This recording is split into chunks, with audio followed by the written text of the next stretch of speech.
abẹ́ẹ̀bẹ̀ pátá tí ò sí fojú sí àbáwá gbogbo Nàìjíríà.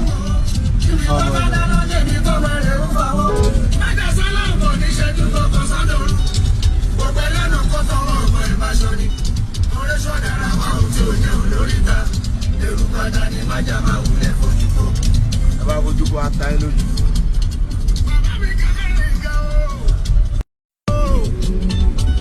Ẹgbẹ̀rún sí fọ̀ pàṣẹ.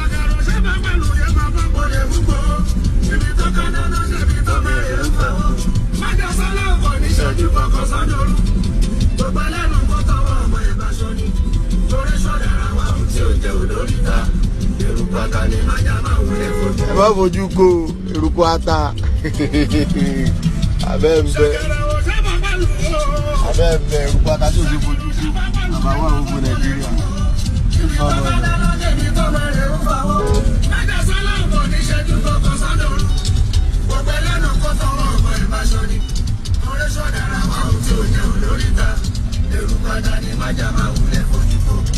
Ẹ bá fojú kó ata ẹ lójú.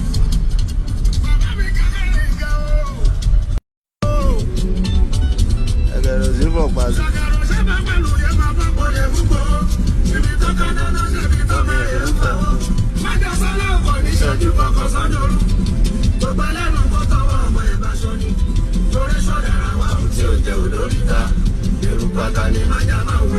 Ẹ bá fojú kó eruku ata abẹ́ẹ̀bẹ̀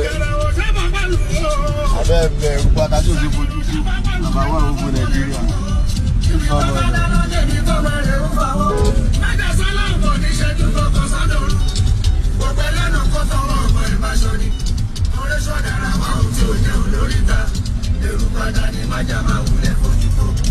Ẹ bá fojú kó ata ẹ lójú.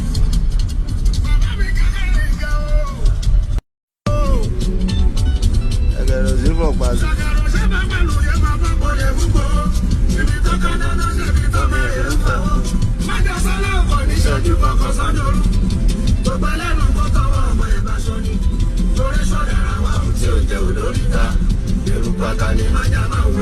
Ẹ bá fojú kó eruku ata abẹ́ẹ̀bẹ̀ eruku ata tí ò sí fojú sí àbáwá gbogbo Nàìjíríà.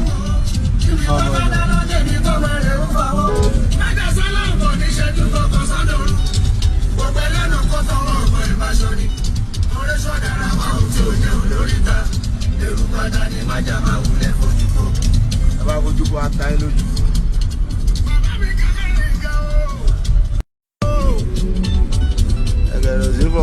They drink, they fornicate, they do all the things that all human beings do. So it's not a question of religion. There's no question of anybody being truly a Muslim there. You know, even I knew a chief judge who was supposed to be leading Muslim prayers, who anytime he came to me in my official residence, he would put a brandy or whiskey in a mug and be drinking, and they will smoke and all that. So I don't think it's religion. When they started this Sharia, how many of them are obeying the Sharia? How many of them? No, not none of their leaders. So it's not religion per se, but they use religion to deceive people and say Hausas were not Muslims at all. So they say, well, let's give you a superior religion, we'll give you Islam. But that didn't apply to the South, because we've had Muslims in Yoruba land even before 14th century. So truly what we are fighting against, or what is going on, is clash of culture. And civilizations. And civilizations. That's right. Not really the Fulani versus the Igbo, or the Fulani versus the Yoruba. No. It's clash of civilizations. Yes, clash of civilizations and clash of cultures. Yes, you're right. That means we have not really integrated as a people. Never. We have never been. So the word the Nigerian people is a fallacy. Is that what you're saying? Yes. Because, again, in those days, you would say there have always been Igbo markets, Hausa markets in Enugu. There have always been Sabos in Shagamu. But those Sabos were occupied by Hausas. Hausas are peaceful people. We traded in Kola North. We did even the few Fulanis that came with them at that time, when you had a Sabo in Shagamu or in Ibadan here, they would still look for one Fulani man and make him their Seriki. How did the Hausa accept The domineering influence of the Fulani. They were subdued. Despite their large number. Yes, they were subdued. Of course, they killed, they ruined, they extirpated their 7 kingdoms. They killed their 7 rulers and took over under the guise of religion. Another thing they used the word corruption. Oh, your people are corrupt. We are saints. Your people are corrupt. They've always used the word corruption to deceive people. But the jihad is over. How come the Hausa man is yet to claim that Hausaness again? It's just now that the efforts we are making in the south have begun to yield fruits. You will be surprised to hear that now in Hausa land, we now have Hausa Christians. Never had that before. Never. You now have Middle Belt Forum that are saying we are not northerners, we are Middle Belters. We are not northerners. Don't call us northerners. Now when you see a Jukum man or you see a Lantan man and you say you are Hausa or you are Fulani, he will be angry. He may even draw his dagger. Don't call me Fulani. I'm not Fulani. I'm not Hausa. What we did not know until recently is that when you call a Fulani man Hausa, he will be angry. He will say, Banzani. Because he knows that I'm superior to Hausa. Can you say I'm Hausa? But before now, before Buhari came to establish his suzerainty over Nigeria, we lumped all of them together. We're northerners. And like I wrote some 4 years ago, there's no north. There's no north that we used to know. The north is dead. There's nothing called north anymore. So there's a Fulani now standing on his own. It's standing on its own. There's no more north. If they try any war today, oh God of mercy. The kind of cohesion you had in the army, the military in 1966 will never happen again in this country, if there is a country at all.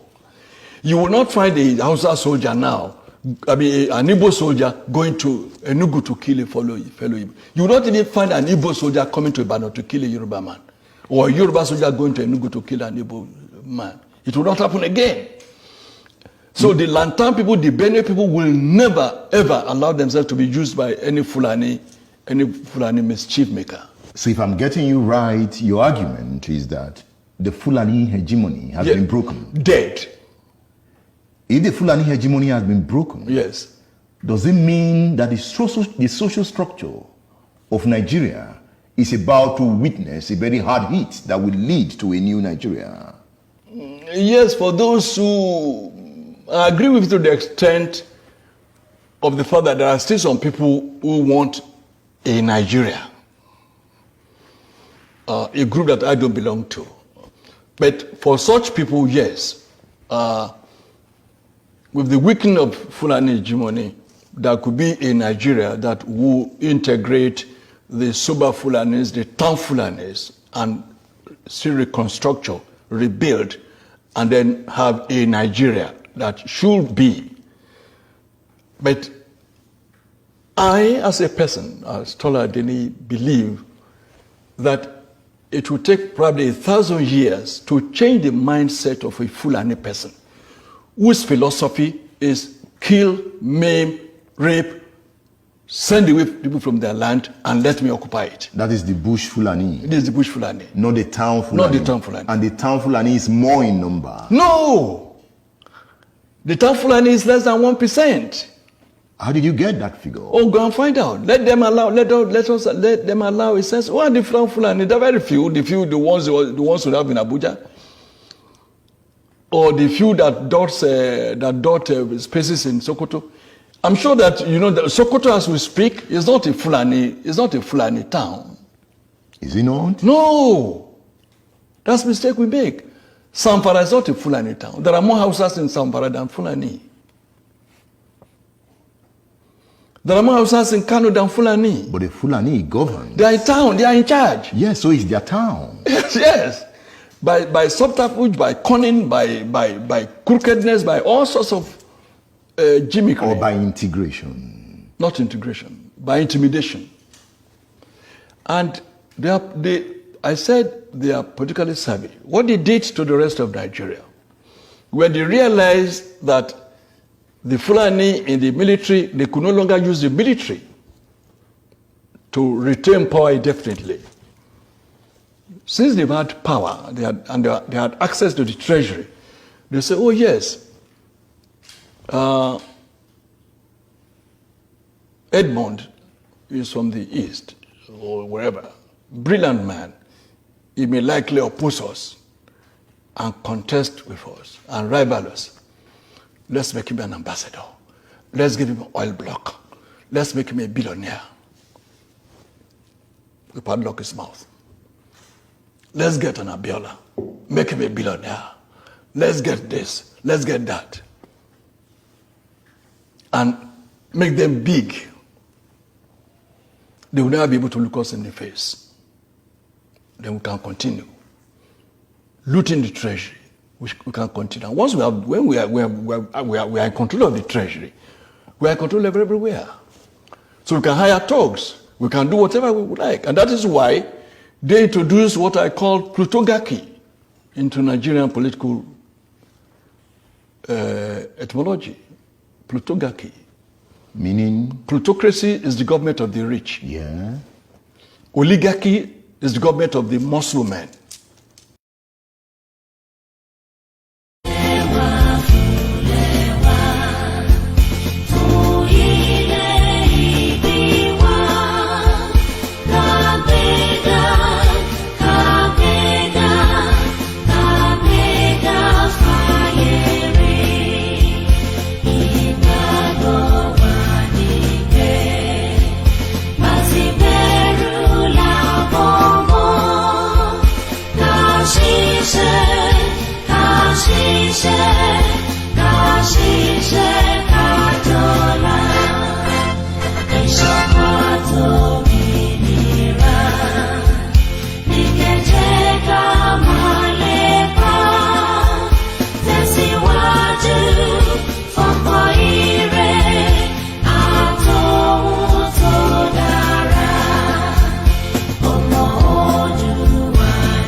Correct their wrongs.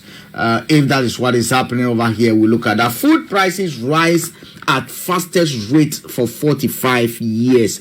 That is what is happening in the UK. I was born from rape, but I won't let it define me. That's a lady. We know a lot of people are victims of rape.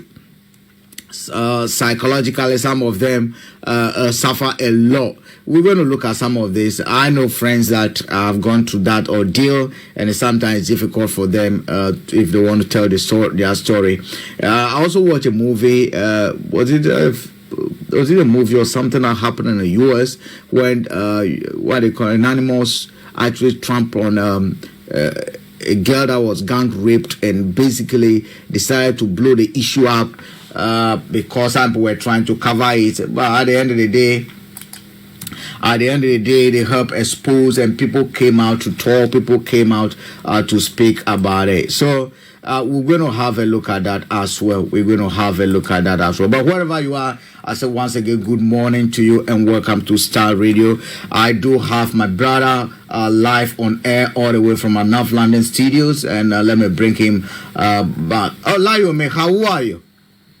A very good morning to you, Mr. Frank. Good morning, Archie, that is also on the assignment. Good morning to all our listeners. Good afternoon to those that are connected to us from New Zealand. I believe they're almost late in the evening. We do have those that are listening to us from Australia and New Zealand, and somewhere around in Japan, where the G7 have just completed, Iran conversation again.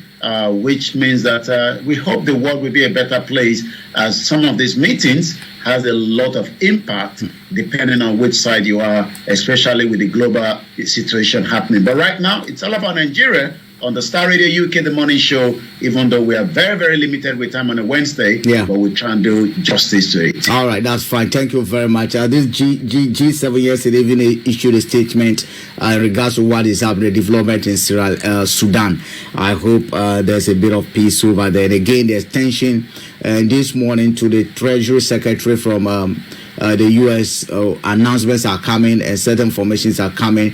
Newswire is reporting that what the G7 is concerned about, especially when it comes to the dollar, the actions of the BRICS, that if they adopt an alternative currency, the impact, they are looking at how to fashion out those. Well, let's fire on what is happening in Nigeria. Well, there's a lot happening in Nigeria, depending on, which of the news we're going to be starting from. Sometimes you might think that you're lucky, but it might not be your real money. It seems that somebody went on a spray, was even able to send people to Mecca, after 280 million naira was received in his POS, mistakenly. And, this is all happening, in Kwara State with the first headline. Kwara POS operator lavished 280 million naira received in error.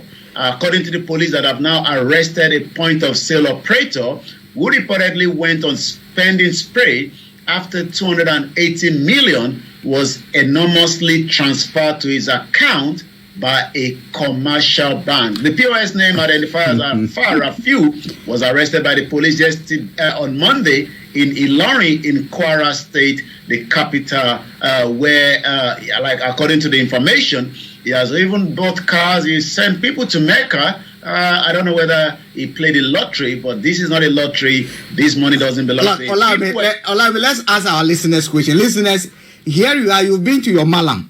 You've been to your prophet. You've gone to do prayers, and your prophet has told you, because we hear it all the time from the pastors and the malam, that trust in the Lord and money, miraculous money is going to come to your account. Assuming I've been to a church and I've gone to pray, and they've prophesied over me that, look, something good is going to happen to you within the next 7 days. I sowed a seed and I woke up in my account and I can see these millions. Who will I attribute you to? Won't I attribute you to the prayers? Allow me. Let's continue.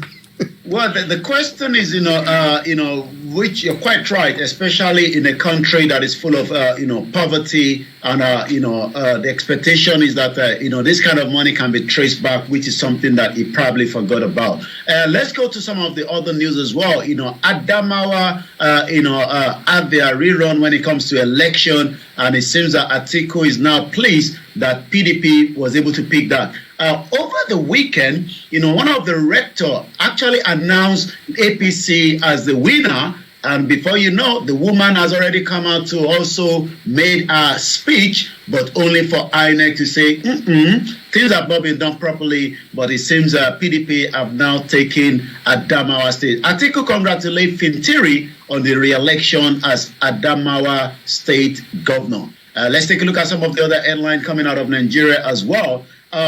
I've been playing these, audio that I had the privilege while I was in Nigeria almost a year and a half ago, when, Professor Adebanji Akintoye actually told us that Ijebu, somewhere in the southwest in Ogun State, have been around, even before the Portuguese exploration came, to that particular city, even though it might not look like a city because development is no longer there as it meant to be. But let's hear that, the audio clip, which is just about a minute, telling us that Ijebu has been around since 1533, and they've actually had their own towns and city. The question then is, how come these towns and cities have never worked after almost decades or years after the, so many institutions in the colony has happened? In 1533, one Portuguese explorer trader only Ekolongwa ìlú àwọn àtàfẹ́ ní orúkọ wa whatever orúkọ tó wà wọn náà fẹ́ olùkọ́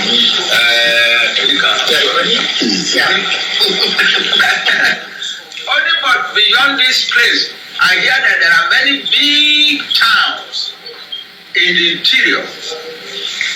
And not far from here, about 10 leagues from here, there is a great city called Ijebu, called Geebou, Ijebu, with a great wall around it. That is in 1533. As of the time Don Konye, Ijebu was already more than 500 years old. Well, and that is cities and towns in Africa. So for that little part of the Yoruba that he was saying there, that the Ijebu was already a town and city, as at the time the explorer from the Portuguese came in 1533. Ijebu has already been existing 500 years ahead. Just like we have the Great China War, we still have the war in that particular part of the Yoruba land, even though it has not, and it's part of the UNESCO heritage site as well, just to put that on record as well. Now that Nigerians, we talked about these, we might probably focus on it again tonight. Job is a very, very important, and if you don't have the job, then that means you are likely to be scammed. And that takes us to Oyo State, where the Oyo State government to prosecute recruitment scam perpetrators. Well, I mean, I don't know whether we do that here in the UK. Probably maybe for those that might not have the right, document to be here, you might probably be going into such individuals. But if you have the right documentation, I don't think so. But the Oyo State government today has promised to prosecute those it described as undesirable elements who perpetrate recruitment scam with a sole intent of defrauding the innocent public. Just like we talked about Mrs. Onitiri as well. That's like a kind of another scam. Telling the Yoruba that there's a job on a website and people are going to that website. But initially, when you go on that website, there is no single job advertisement there. But what they are doing again is just collecting information that is not for monetary purpose. But again, we do know that most time in Nigeria, it is all about the monetary aspect of it. According to the report, listed has been trending on the social media, claiming that the State Universal Basic Education Board had commenced its recruitment process. According to the board chairman, Nureni Adeniran, in a statement, have urged the public to be vigilant and never deal with scammers who pose as recruitment agent for the board. So again, as Professor Adebanji Akintoye have told us that we should find everything possibly best to deceive from whatever this woman is saying, because she was actually part of those that have kept the movement of the Yoruba nation where it is today. But again, that job website, like I said, is just as any other scam that is out there for those that are probably thinking that they're going to get a job. At exactly 30 minutes past, let's take some of the other headline as well. I saw an health center, which you're going to try and get the picture in just about a few minutes. And this was the former governor of Ekiti State. I went back to review while he was in power, as far back as 2020. And the budget as at the time was dropped from 122 billion to 98 billion.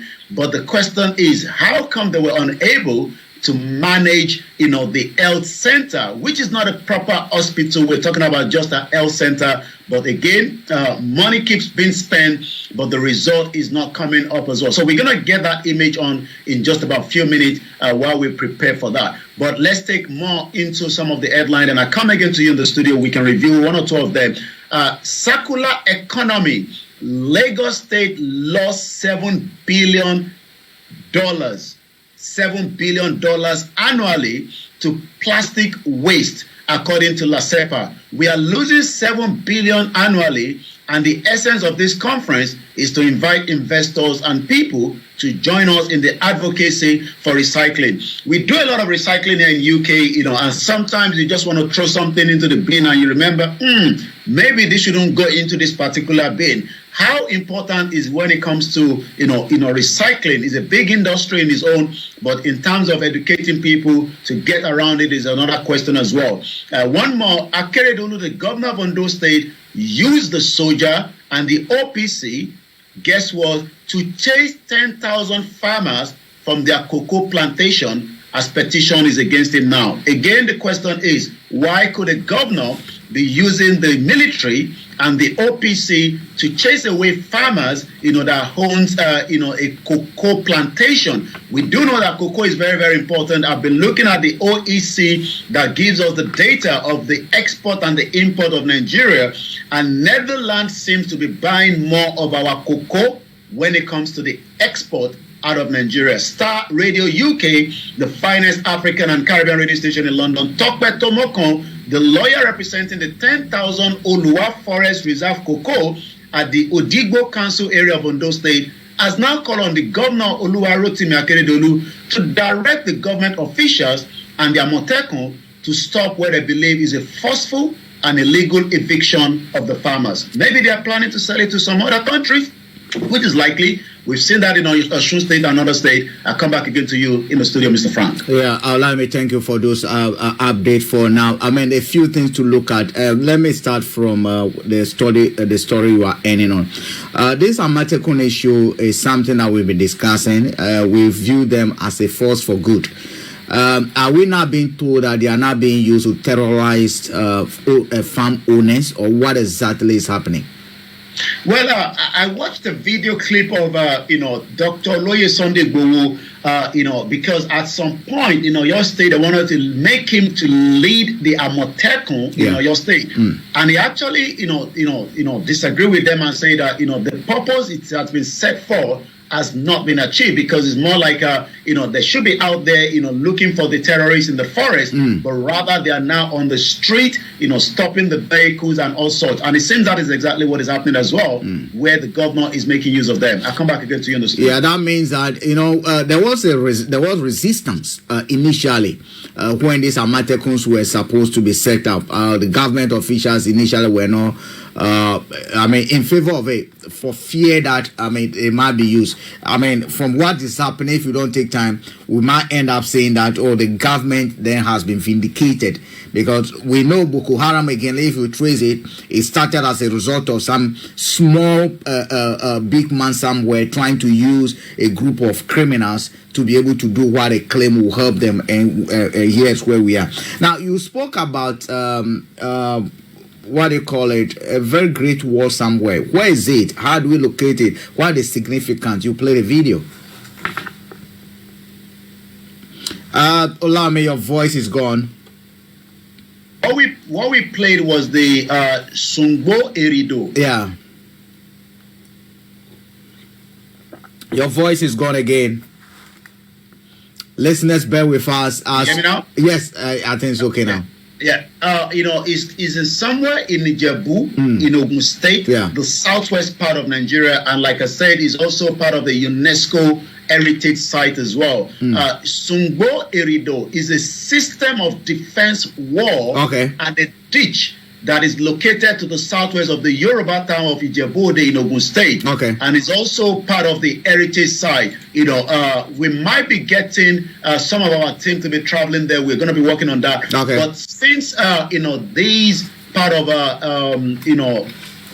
for those that are asking for the Yoruba nation, it seems that, history is something that we've been asking, that history was definitely removed from purpose, even though, as many people never knew that we have this mechanism defense system that was there even before the 1533 of the Portuguese explorer. As at the time of 1533, when the Portuguese explorer came to the southwest, which is now Nigeria, this particular place has been in existence 500 years ahead of that. Wow. So we truly have a bit of a system of reputable governance and defense of our culture before even a white man set foot. I always say, when they say they discover us, discovery is relative, and therefore we should not be talking to ourselves that we have been discovered. Discovered by who? Because we were there before they came. Anyway, let's proceed because of time. Good. Let's go to the other issues. So we're going to go straight to, and that is the defense wall there behind me in that particular image that we are looking at there. This is still Starr Radio UK. It is the finest Africa. We're going to go move swiftly, to one more headline that we're going to go straight to what is happening on the social media. The social media is where everything ends up, especially as a lot is happening. Residents accuse the Lagos agency officials of assaulting estate guard. Commercial bus driver died after crash with BRT. That is just coming up, in this headline right now. The tragedy occurred this morning in Lagos State when a yet to be identified commercial bus driver lost his life after his bus somersault following a collision with the bus rapid transit vehicle, which is known as the BRT, owned by the Lagos. This actually happened at around Ifako Bridge in Ward Ogudu on Oworoshoki Expressway in Lagos. We pray for the family of those that have lost their life, and we hope investigation will lead to proper where such is not going to happen again. We're going to move straight to the social media, and right in front of me, the one coming first is Jeffrey Oyeme. Jeffrey Oyeme is one of the government official when it comes to foreign affairs. Very, very important individual with the Buhari government, travel around with the government to different parts. But this morning is actually somewhere in South Atlantic where there's a peace and cooperation held in São Vicente, Republic of Cape Verde. The meeting, among other things, reaffirmed the commitment of the members to regional alliance as well. So that is coming from Jeffrey Oyeme to collectively address challenges confronting the zone and adopt Mindelo Declaration and Mindelo Plan of Action, and I deliver our national statement. That is coming from Jeffrey Oyeme, and I believe every one of them will be winding down when the new government will be taking over in the next couple of days. IPOP seems to be trending at about 49.6 thousand tweets so far this morning. Northern Nigeria is trending, and the DSTV is trending, not too sure why. But let's look at Northern Nigeria this morning. Northern Nigeria is trending, and the reason for that is, according to some of the tweets here, Northern Nigeria needs Peter Obi more than the Southern Nigeria. My people may not believe this, but this is the truth. Those who are currently called leaders in the North are parasites and terrorists. We need Peter Obi to rescue the Northern Nigeria. This is actually coming from Shehu Ghazali Sadiq _ Shehu Uski. Also, according to Dan Bond, my principle is desperate on building a better Northern Nigeria for us. This is what our bad leaders hate to hear. And I believe they are responding to Peter Obi tweet, which is about 14 hours ago.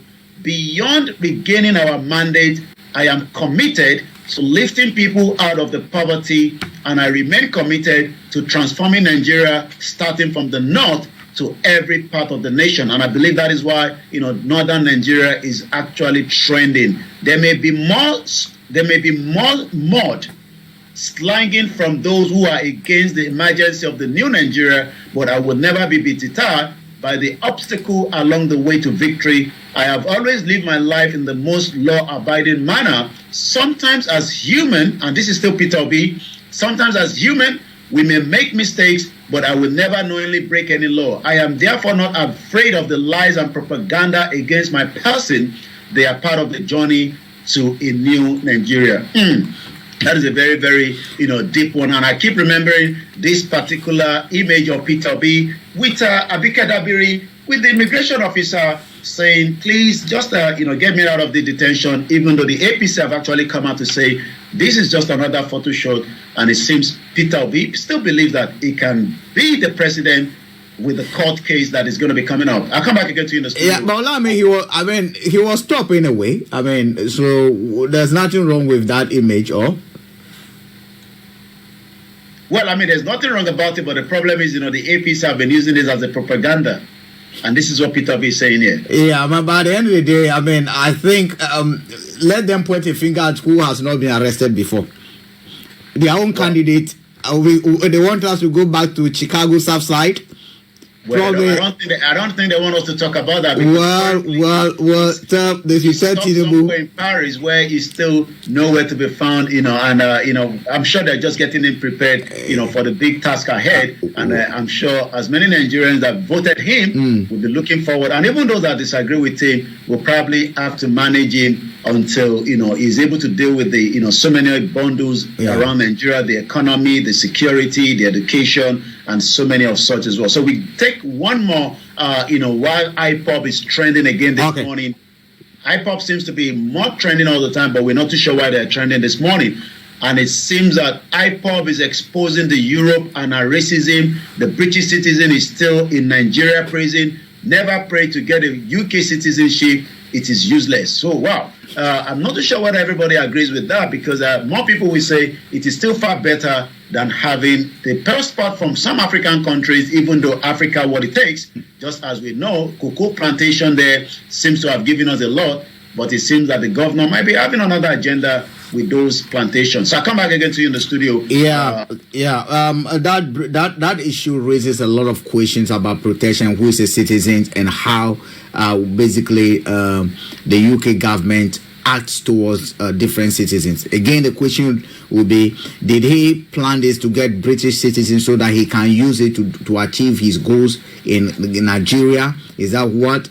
I mean, British citizens, are we supposed to go and get involved in whatever is happening in that way? So there are a lot of questions, but they basically silence. I mean, I don't know, the loud silence that is coming from the British government is something that I think raises a lot of questions. I think for now, one would have expected them to say that, if not to demand straight that he's released, they should have said something, because we know, for instance, when Mark Thatcher was en route to go and overthrow, for instance, a government in the West Africa country was apprehended in Zimbabwe, we know exactly what happened. They got involved and got him a release without charges. So if a British citizen again is involved in whatever crime or whatever, one would have expected a bit of noise or some kind of sound bites coming from the government. But here we are, it's loud silence that we get. Olaume, I know you want to speak about someone again before we conclude.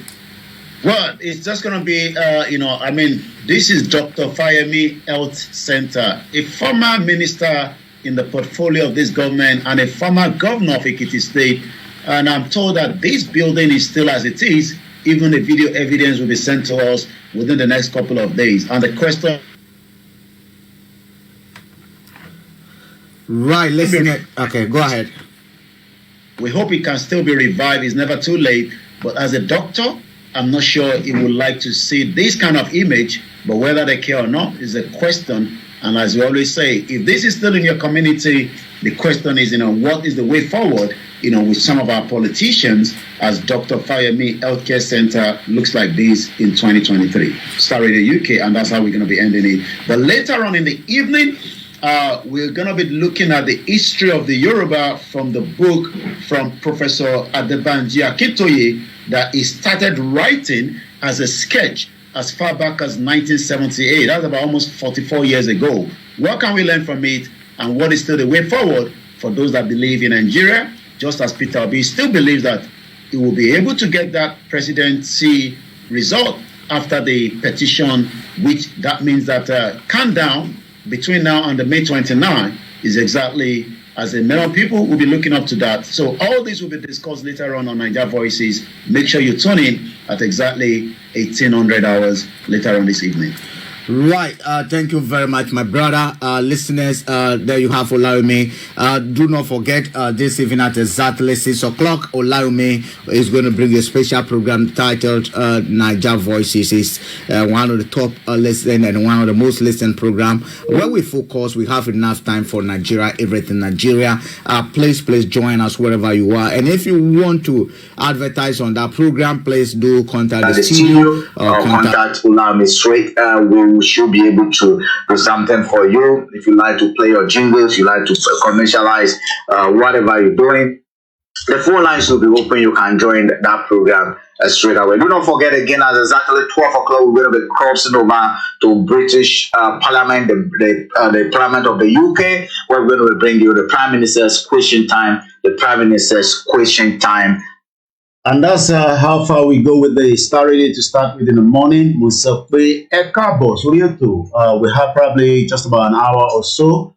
It's always a long day, as we know. It's Wednesday, but this is what we love to do. Muki Babawa Olasheu Aderemilekun Muki Bubayan Omojebu Parapo Muki Bubu, different platforms. Alex HQ, thank you so much. Our Biafra on the other side as we continue. I'll be talking a little bit about the document my brother Simon Ekpa is reviewing. I do watch and then I see how we can also talk about some of what he discussed, especially that document. I believe we have it on my website, if I'm right. If not, I have to load it back. Once again, this is Star Radio UK. Good morning to Shegun Honor. Good morning to you, the Koiki Media team, as we have just embarked from the Star Radio UK to start with, and then we're going to kickstart from here as well. So let's drop this down. It's a little bit too much. We were using it yesterday.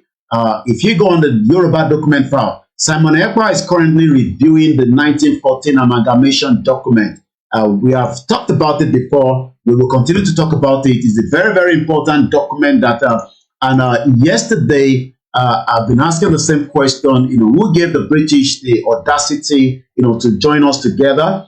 The Ijebu has been around 500 years before the exploration of the Portuguese. We actually talked about that yesterday in our late night conversation. And if you look at, some of the people that are scared and concerned that, fighting for the Yoruba or the Biafra is not something you want to, because you might be kidnapped, you might be killed, just as, we talked about, our brother Nnamdi Kanu, extensively. Well, we do highlight him here because it's important, especially we are concerned about his health presently. So, the question we should be asking ourselves is, when these Portuguese were traveling across that part of the world, they were not concerned whether mosquito bite, whether they're going to die on the sea. But it seems that our people are more scared. I don't know why we are scared of. What is the reason why we are scared? We're all going to die anyway. And I've said it, whatever we are doing now, 200 years from today, every single one of us will no longer be here. But why do we want to live 200 years in the hands of the Fulani terrorists?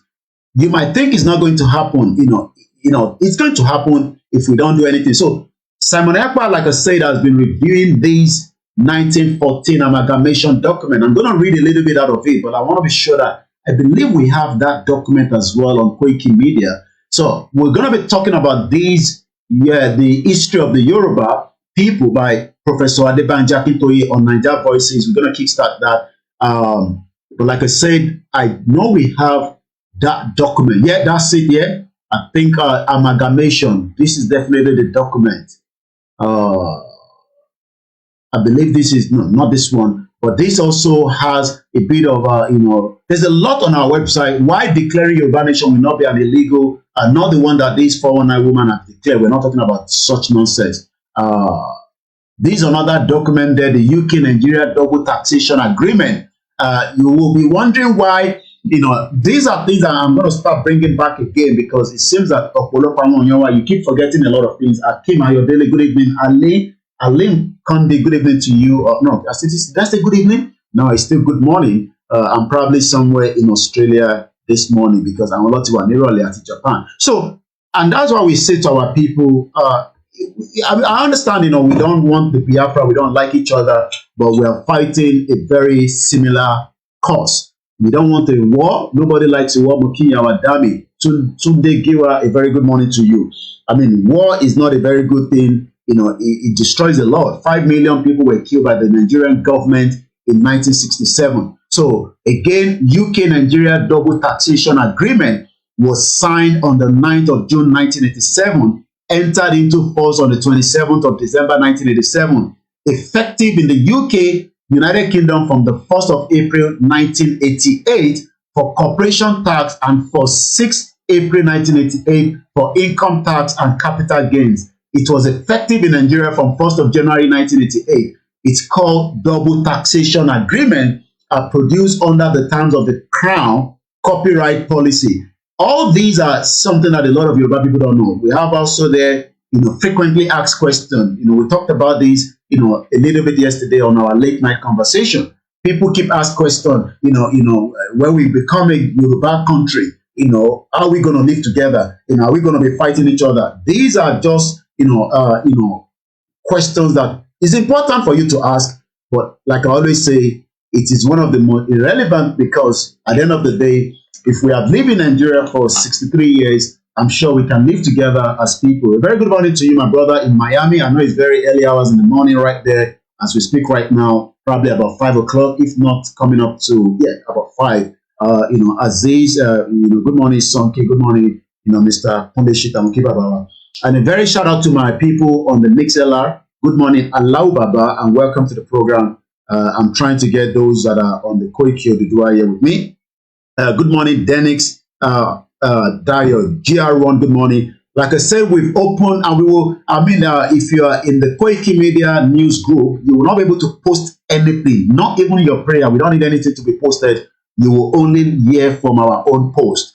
And if anybody is communicating with you outside the group, you need to let us know so that we can remove that person. We can bring the number up to the screen because we know that in as much as you cannot post, but we can get people that might want to talk to you. Nobody's allowed to talk to each other. You don't know each other.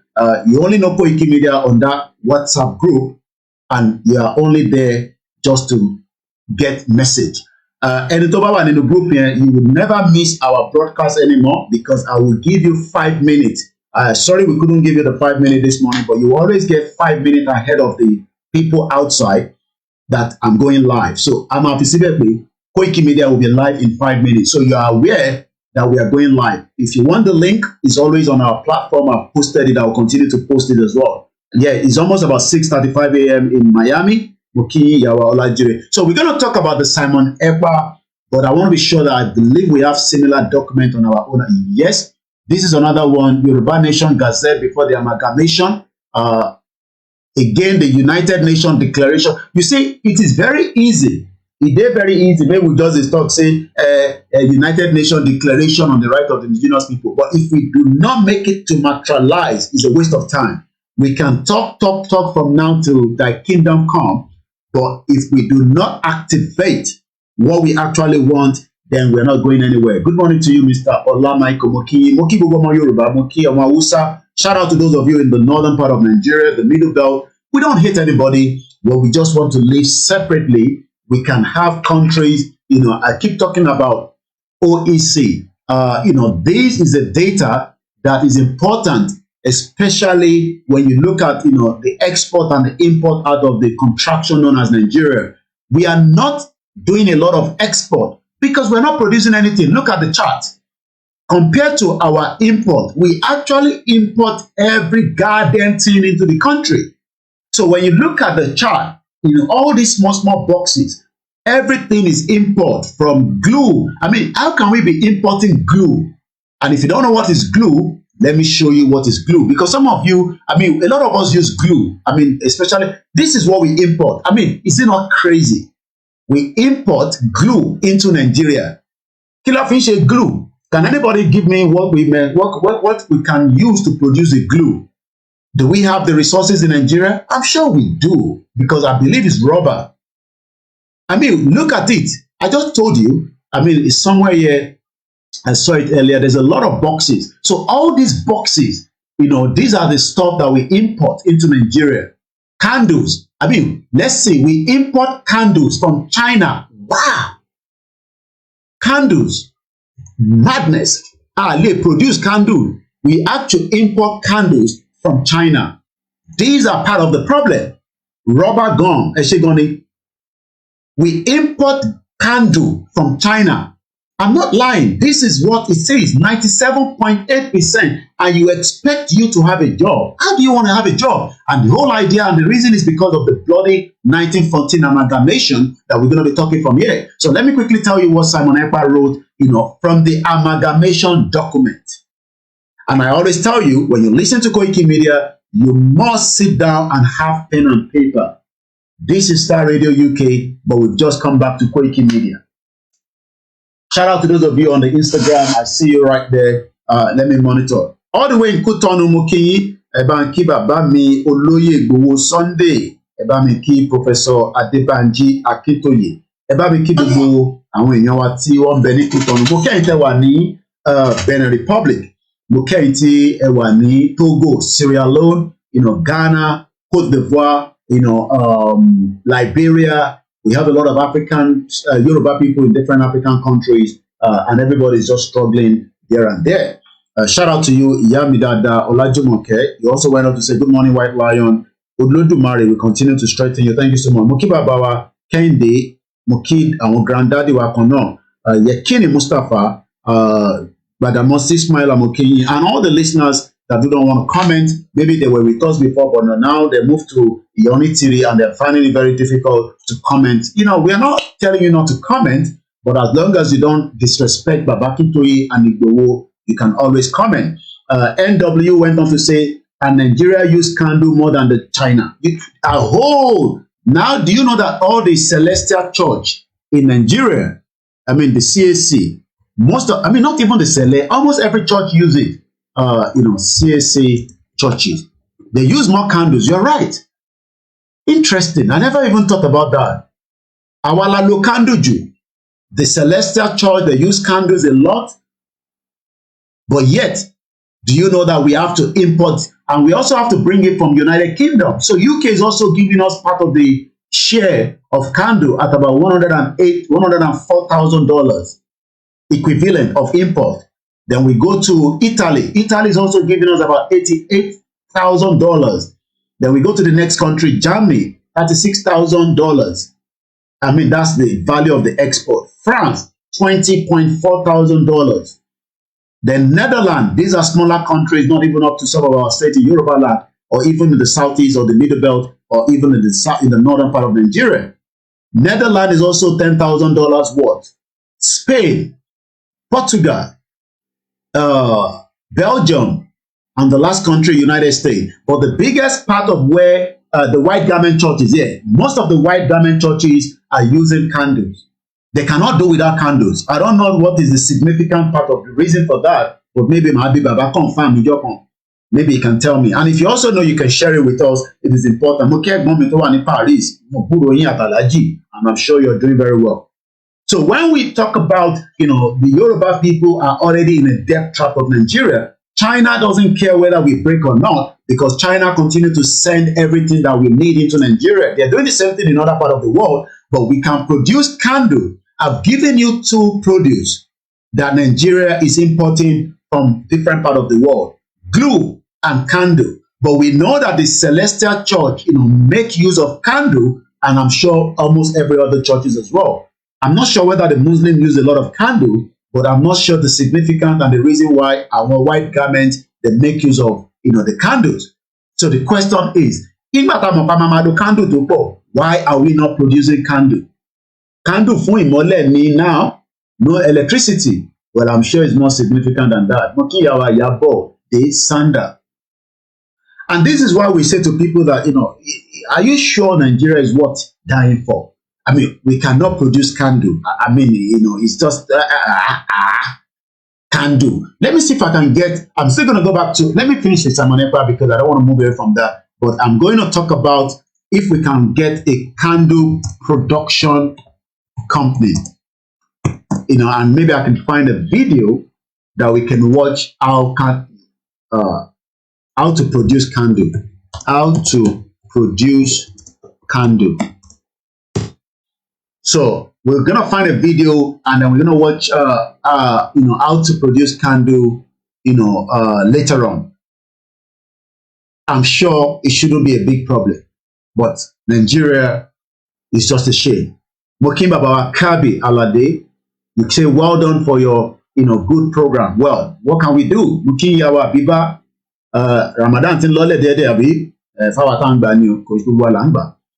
Thank you so much, Juliet Tosi. So we're going to come back to the candle and the glue, but let's talk about Simon Ekpa has been educating the Biafra on the amalgamation. Like I said, I believe we should have that such document on our page. I'm sure I've already uploaded it before. Federalism versus unitarism. Nigeria must choose one before 2023, but they've decided to go and choose election again. Proposed constitution is not the original constitution. Convention of Prevention of Punishment of Crime. Declaration on granting of independence to the colony. General Assembly. Professor Banja Akintoye, the Yoruba self-determination. The letter we wrote to Buhari, he never replied us. The path to Yoruba nation and reason why we should not be part of Nigeria. And I guess let me go to the other side. Yoruba nation. So I'm not sure. I thought I have it there. Okay. When was Article 51 of the United Nations Chapter 1945? Yoruba nation choose the noble path. Let's make a slave. Okay. Okay. These are all the province. We talked about them before. Some people were even upset. They say, province it was in Ibe and all that and all that. Like I said, these are not the finishing one. So Yeah, but also the website where you cannot see all these things, and then you ask, Koiki, Igbo Loro Yoruba Nation Day, and I have a lot of short videos. We can't upload more videos because we need money to be able to pay to have videos uploaded on our website. You know, all these things is not cheap, but we are trying our best. So, you know, some of you, they have to remove some of them because we are not paying, you know, the full, where video can be uploaded. I believe this was my arrival to the international airport in Heathrow. A lot of videos there as well. This is Igbowo there as well. So we are trying our best on our own website, and we will continue. And like I said, I've dedicated our team. I'm not sure why I didn't have the amalgamation document. I'm going to have to upload it. I have it. I'm going to have to upload it. And everyone that keeps saying you love Nigeria, you love, Lugard. If you say you love Nigeria, this is the guy that you love him. He's your grandfather. And this is me, where Lugard lived here in UK. I've been there now, more than 2 times now. I was there last year. I was there this year as well. And I'll continue to go there as much as I can. And if you want to visit it as well, it's on Woodland Gate SW7. And you can see the plaque where it actually says Lugard lives there, at some period. Maybe that was where they were doing chuku chuku, and they decided to call Nigeria the Niger area. So all these are part of the information that we have there. If you don't know who is Lugard, he was born in 1858. He died in 1945 after he fraudulently called us Nigeria. He was the governor in Hong Kong between 1907 and 1912. And after that, they brought him to Nigeria. He was the last governor of the Southern Nigerian Protectorate from 1912 to 1914. And these are all the problems. Sakoiki, we are not seeing the videos or photos of what? Yeah, I'm just briefly, if you go on my website, koikimedia.com, you will see all these videos there. I didn't play the video, earlier, so I just browsed through it because I'm just browsing through all this. So a lot of you see and say, we want Nigeria, we love Nigeria. Fine, fair enough. We can love Nigeria, but does Nigeria love you? Why are you laughing, Kingsley? People say they love Nigeria. Shout out to my brother Simon Adebisi. I greet everybody. I dey try speak pidgin English, but I'm struggling. Undo. So, go on koikimedia.com. We have uploaded things that will explode your head and you'll be asking questions. And if you still think that there's more we can add to it, email us at info@koikimedia.com. So let's talk about Lugard a little bit before I go back to Simon Ekpa. So if you don't know who is Lugard, this man there is Lugard. He was a one-time British soldier. He was born in 1858. And before Lugard was born, Yoruba Kingdom have been around. Before Lugard was born, because Babakintoye told us in the video or the audio, let's look at Lugard and ask our question now. Look at the date he was born, 1858. Edekalobo, this audio that here, I hope I'm not going to delete this audio as I keep, every time I want to play it, it's telling me to delete it. I hope this, Now, I want you to follow this. If Yoruba land has been around from 1533. Let's can somebody calculate it? Lugard was born in 1858. So how many years before Lugard was born to 1533? I want to see the difference. How many years? Can you help me quickly? Lugard was born in 1858. But Babakintoye, from this audio I'm going to play, told us that as far back as 1533, the Portuguese that came, we have been around 500 years before that. Let's even go along with 1533. So how old can we say between 1858 and 1533? Let's hear the audio one more time. In 1533, one Portuguese explorer trader overseas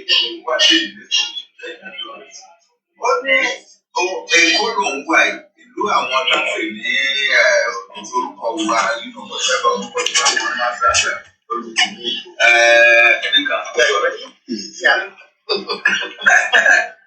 only but beyond this place, I hear that there are many big towns in the interior. And not far from here, about 10 leagues from here, there is a great city called Ijebu, because Geebu, Ijebu. with a great wall around it. That is in 1533. As of the time Don Konye, Ijebu was already more than 500 years old. You hear that? So the question is, even Lugard that end up to come and call us Nigeria, we have been around, okay, I've been told that 32 years. So Lugard was not even around when Yoruba land has been existing in 15, because it's 1858, but we are talking about 1533. But as many people think, no, but me a mistake because I saw 325, so I don't know how you get 32 years. Maybe you missed the 5, because by the time you calculate I minus it from 1533 to 1858. I minus it from 1858 to 1533. That's about 325 years. So I believe you probably missed the 5, but you gave us the first answer, but you missed the 5. Yeah, 325 years. So even Lugard, said, was not around when Ijebu was around in 1533. So it's kind of amazing that you now see people like all these influencers on social media trying to say we should keep Nigeria. It's not madness. How did we get to this stage? Thank you so much. So now that we know that even Lugard was not around for 325 years, that means that our forefathers were living for, let's say, 100 years. So the next person did not live up to 100 years, but he lived up to 25 years. But today, Mukiyawa Elizabeth Adesoya. But today, yeah, thank you so much. So we minus 1858 from 1533. That gives us 325 years. And this man just came and destroyed something that has been around for 325 years. And you expect us to forget about that. You expect us to just leave it like that. Mad people all over the place. Bomb bastard. So I don't get it. And then the Biafra said they want to go. We say, so if the British did not join us together, we will not be having this clash that we ate the Igbo. Even if we ate them, we will know that we just say we ate that country. Some of you ate certain countries. I'm not going to come out and say which country, but I'm sure some of you will say we hate that country. We hate that country. But you cannot say you hate everybody in that country, because some of the people in that country are nice people. We cannot just even say we hate the North Korea, because not everybody in North Korea is bad. But the reason why we are all saying that Igbo is bad people is because we were forced to live together in a fraudulent country called Nigeria. So people will come up and say, Koiki, it was Azikiwe that destroyed the regional government. But they are not going to tell you that we have been around before the person that joined us together for more than 325 years. These are the history that was removed. Lugard even came to Nigeria only in 1912. Etuba Misare minus, Bombo Club. Ẹ̀gbọ́n mi ṣe iná súnmọ́ àwọn Jamaica ni. Ẹ̀tútù gbédè kan síbi lẹ́nu nìyẹn, they are Bombo Club. Tó bá mọ tán pè ní Bombo Club. Ọ̀rẹ́ mi, let's do another math quickly. Lugard came to Nigeria in 1912. Can we again go back and look at the minus 1912 from 1533? How many years was that before the amalgamation? Can somebody do a math quickly? Mukiyawa Yabo Omolara Ekabomon. Bombo Club. Can somebody quickly, Lugard is a bomb bastard, definitely, representing the colony. Can somebody also quickly give us, when Lugard came was 1912.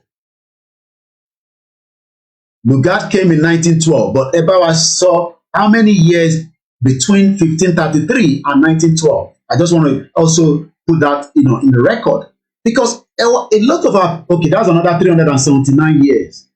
So my question to those Yorubas that are saying that we should love Tinubu because he wants to save us in Nigeria, why should we not think about 379 years ago compared to the 1914? Because even the 1914 is like another 2 years after Lugard came. So thank you so much. 379 years ago. Ìbéèrè tí mo ń béèrè ni pé, should we forget about 379 years ago? Ṣé ká gbàgbé 379 years ago? We should forget everything that happened during that era. Is that what people are saying? I'm asking question. The line is open. You can call in, but let me allow myself to wait Simon Ekpa before you call in as well. from the amalgamation document. This is where the problem of Nigeria started. The British could not change the nomadic lifestyle. They decided to push them to us in the South.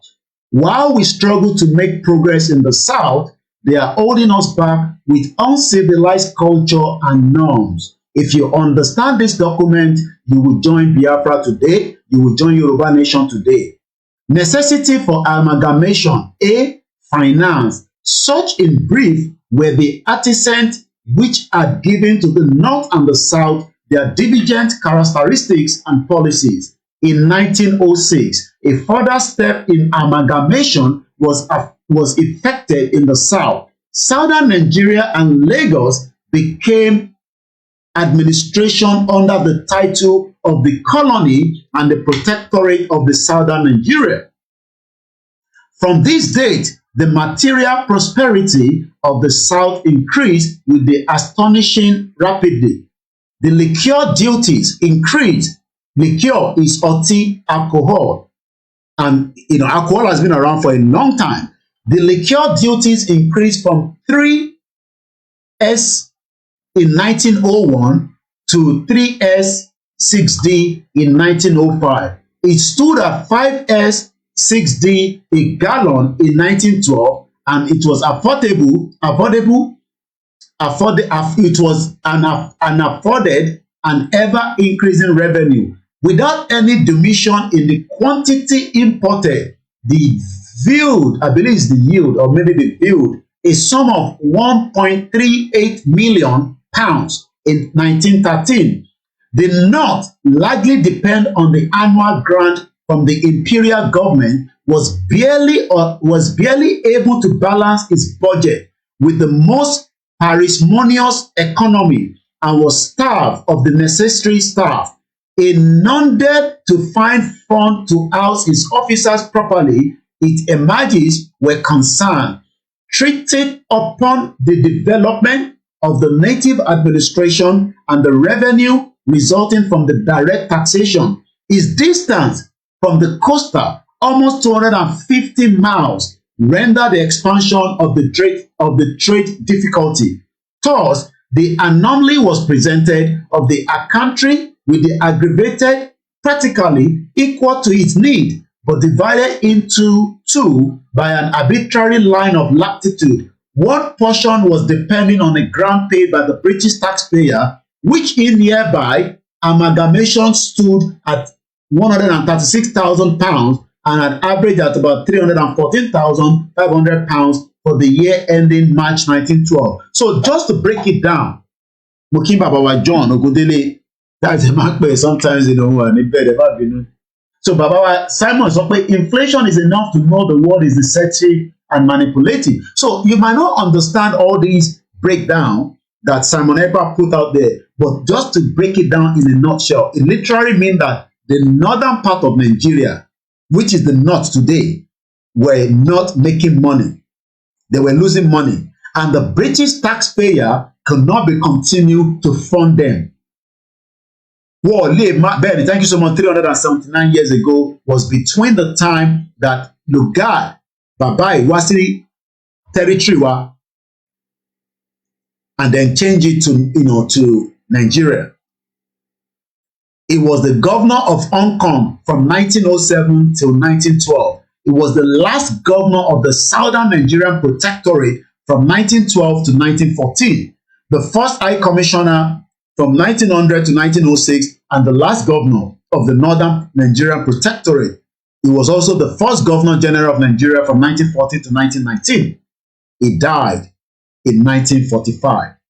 And today, ìdí tí ìyà ṣe ń jẹ gbogbo wa, mo kí ìyá wa Rachel Fọlátaiwò, mo kí grandma ẹ má bínú, mo rí pé mo lè join prayer yẹn lánàá, àdúrà wa túbọ̀ máa gbà sí, mo kí wẹ̀ GR1, mo kí bàbá wa Adéyẹmí Henry. So kò ń ṣe pé a hate Hausa, but our living together is backward. We are not moving, we are not progressive. And that's why somebody can say that after 30 years they were able to produce kilichi. Let's look at what Lugard as a pastor, Adefarasi, Electoral Act amended devil by Festus Adebayo.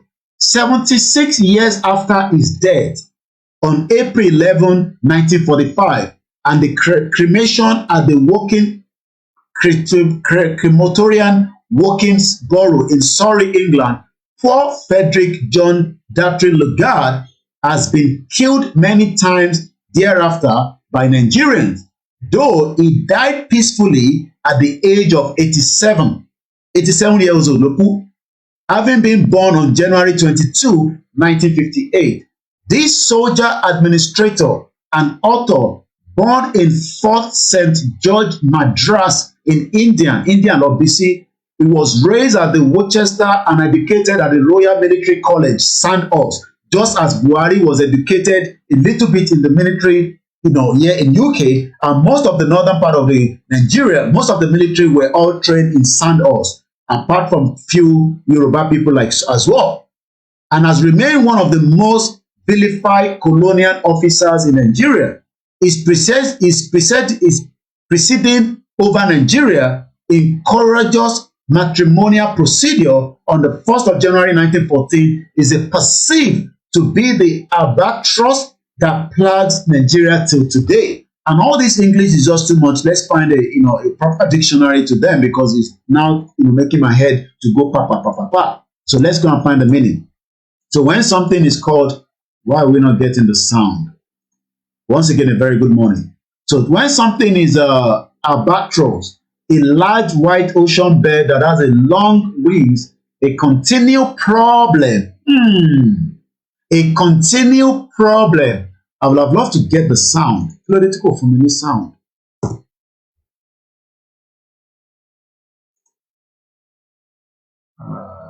Okay, it's okay. Let's go back.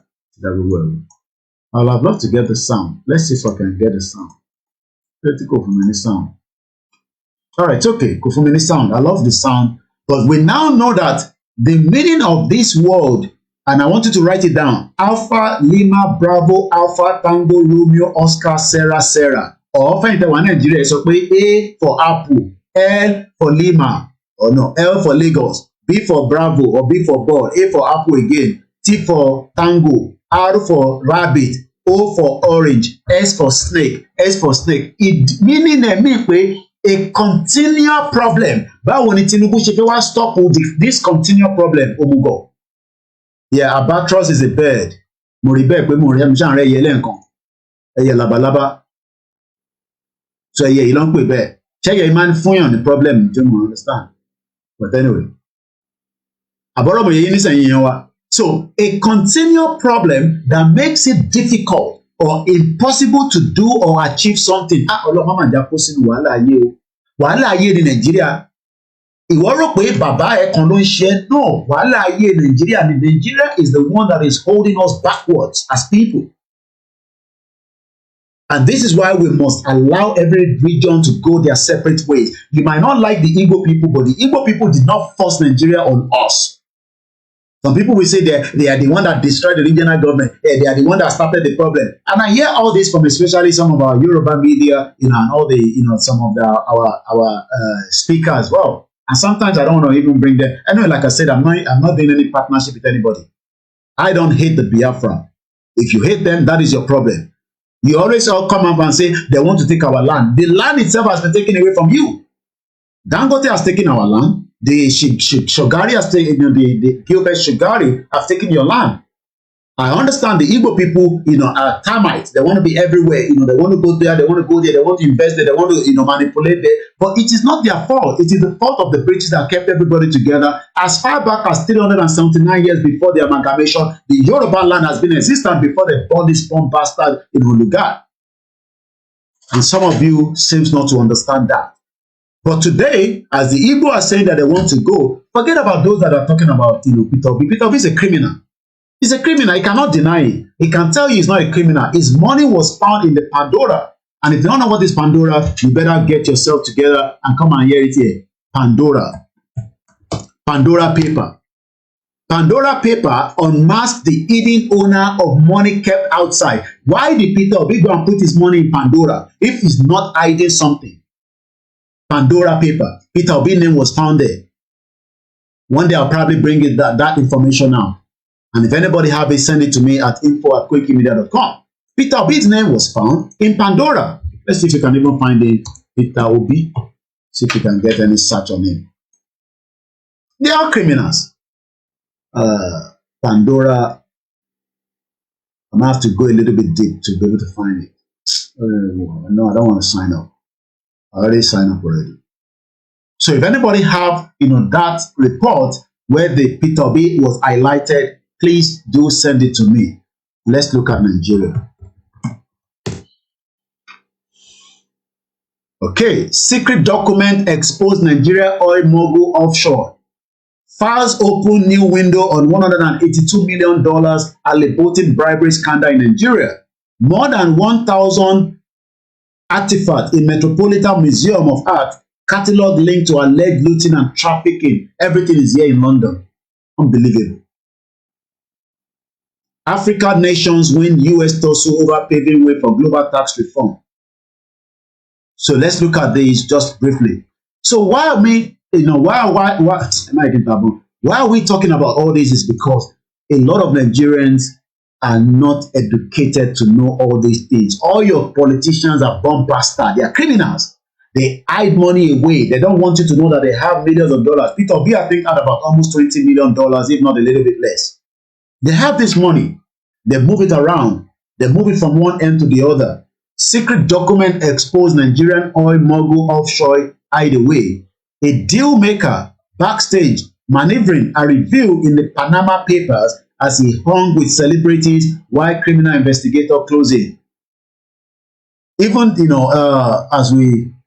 let's look at it. In September 2015, Beyonce sat on a yacht drinking sparkling wine with her legs wrapped up under a striped earth tone blanket as the Farallonic rocket near Capri on Italy west coast passed by.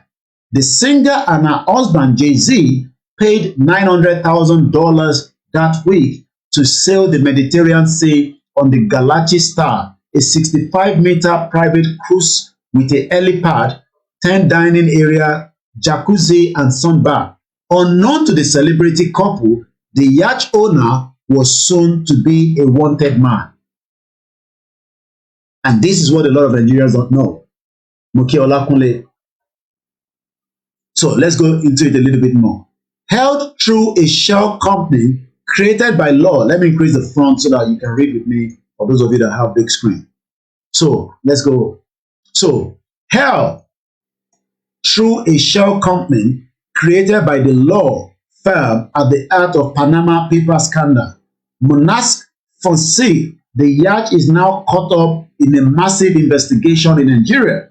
The government claims the yacht was brought with the profit from the crude oil sales that were diverted and never paid to the authorities. And this is why you are poor. This is why you never have money.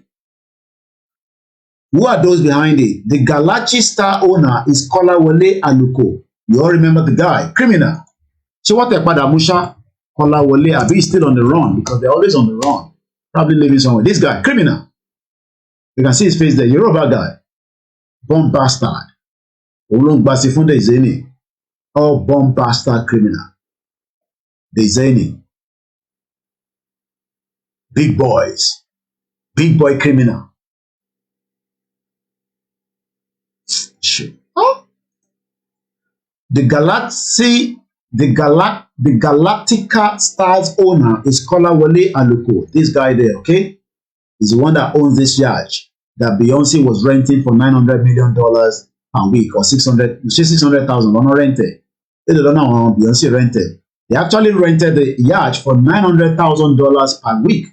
He has a helicopter patch and everything, but they never knew that the owner was a criminal using crude oil money to buy this, and then you expect the area there to be working. And they now put people like Tompolo, Asari Dokubo, and give them a little bit of extra money to make sure that if you want to go there, they kill you. Like I say, you move to the airport, sit down there for up to a week, everybody will start listening to us, since we don't have the ammunition to fight. So, according to Kolawole Aluko, the owner, a petroleum and aviation mogul, who is one of the 4 defendants accused of helping to cheat Nigeria out of nearly, guess what, $1.8 billion. money that should have come to Nigeria, money that should have been used to make your life better, money that should have supported your education as a Nigerian, money that should have helped you. But yet, all this money were moved outside. 1.8 billion. You think it's not small money? Go to the government on the massive sales of oil. Who is buying the oil? Remember, those that are buying the oil. We've talked about the candle. Sorry, I'm just moving swiftly. Might not stay in one position, but at least you get the message. And this is why you come to this platform. Forget about all these sharing loud, this bomb bastard that doesn't understand what it takes to break a country. You break a country first by giving people the information that they need, and it will destroy the country. And that is exactly what our brother say when he was talking to Dele Momodu Ovation. And Dele Momodu now is back on the track doing what he loves to do best, traveling around in Atiku Tilule. He has taken his own money. He cannot say that he was doing it for voluntary. Nobody does anything for voluntary. Even me myself, I never do it for voluntary. I say, give me some money so that at least we can have a little bit. And if you're thinking of where to put the money, it's going there. And anybody asking me, why is this going there? Go and ask your father. Born bastard. You think everything, even the people who they release information, they're still asking for people to donate. I'm talking about the Pandora. Me, I'm reading it for free. There are some journalists that stood together. I'm talking about hundreds of them. Service, born bastard. Somebody asking, Koiki, why is this account going up there? Come and remove it. You're born bastard. Bombo cloud. Bombo cloud. Let's listen to what our brothers say in this interview with Bob D. Ṣé gbogbo tí mò ń ṣe látẹ̀kọ́ yẹn ṣé kò show back screen ni? Àbí mo ṣe yọ ni ṣá? Hold on. Okay, mo ṣe máa yọ ni. No, yẹn ṣe fi sílẹ̀. It is not in their hands because you know what? Power belongs to the people. Anything we want. Ẹ má bínú, ṣé gbogbo tí mò ń show lẹ́ẹ̀kan ṣé kò show lórí screen ni? Àbí mo kàn kò show lákúlẹ̀jà láìlé. Ẹ̀ẹ́dẹ̀ sọ̀rọ̀ kábíyèsí Elédùmarè o. And everybody kept quiet. So all the stuff I was showing, that's why somebody was asking me, they can't see anything. You guys are funny. So I was just talking, nothing was showing. La ilaha illallah Muhammadu Rasulullah sallallahu alaihi wasallam. Kábíyèsí Elédùmarè. Ọlákúnlé wọ́dẹ̀ wà lórí show pẹ̀lú mi ní bíbá. And I'm thinking I'm showing something that I'm behind the scene. Most of them, I cannot see anything in my screen again from my OBS. So when I came back on the OBS, I'm seeing myself on the face, and I'm thinking, and I haven't changed anything.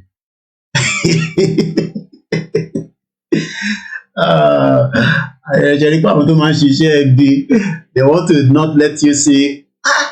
So all the stuff I was showing you this, I was showing you this, I was showing you this, I was moving around.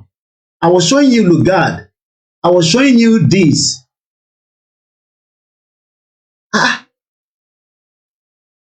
Two questions here. I was saying it that no imagery. Hey, but my post later. Olakunle, I thought it was the little old and pum. You go Media team, not there were there. I just read the Simon Ekpa one. I told you this one. These are all the stuff I've been showing you. So you didn't say anything. La ilaha illallah. I know somebody was saying that, but I thought it was like, show for you. Because when I was showing this, remember I was showing this, and I read the comment, but apparently, I did. Let me bring my video in as well. Irú kílẹ̀ ló wà láàárọ̀ ẹ̀yin tí ẹ̀fẹ̀ káwọn èèyàn mẹ́rin tí mò ń show. Let me bring my own video in. Unbelievable.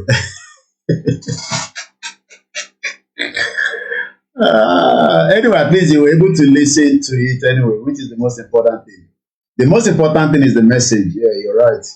The message. Anyway, something that we've shown before. It's just that I was just shocked.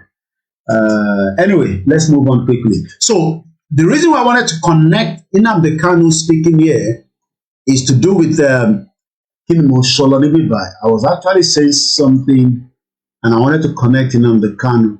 Okay, I was saying that the more our people get to understand what we are saying, that you cannot produce candle, you cannot produce glue, These are basic things that can be produced in Nigeria. Mokiyawa Ayeola Ajayi Mofitotoki.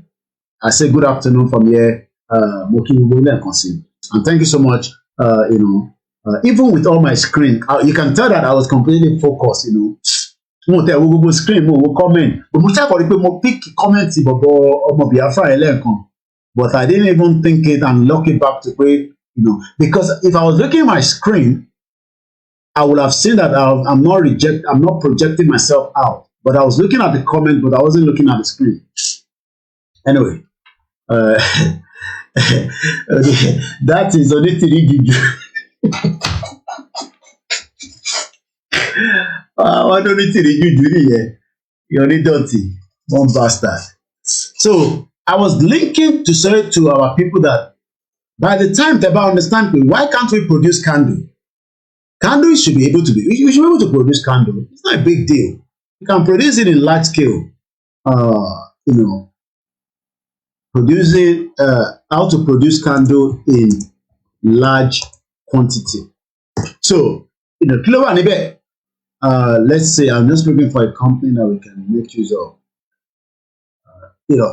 If the country was working, we should not be bringing candle from China. Is it not be to do with that?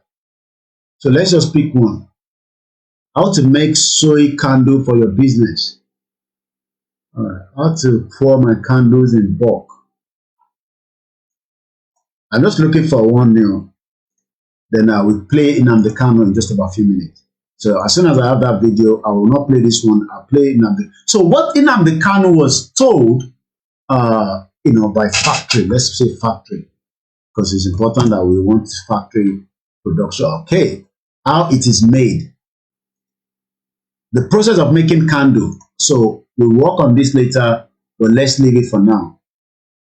You did that, Risha. Aziz Odesoro. What do you need to do? Did you need to know Ogaju? So we come back to this. Okay, still advert. I just want to prep it and then we come back.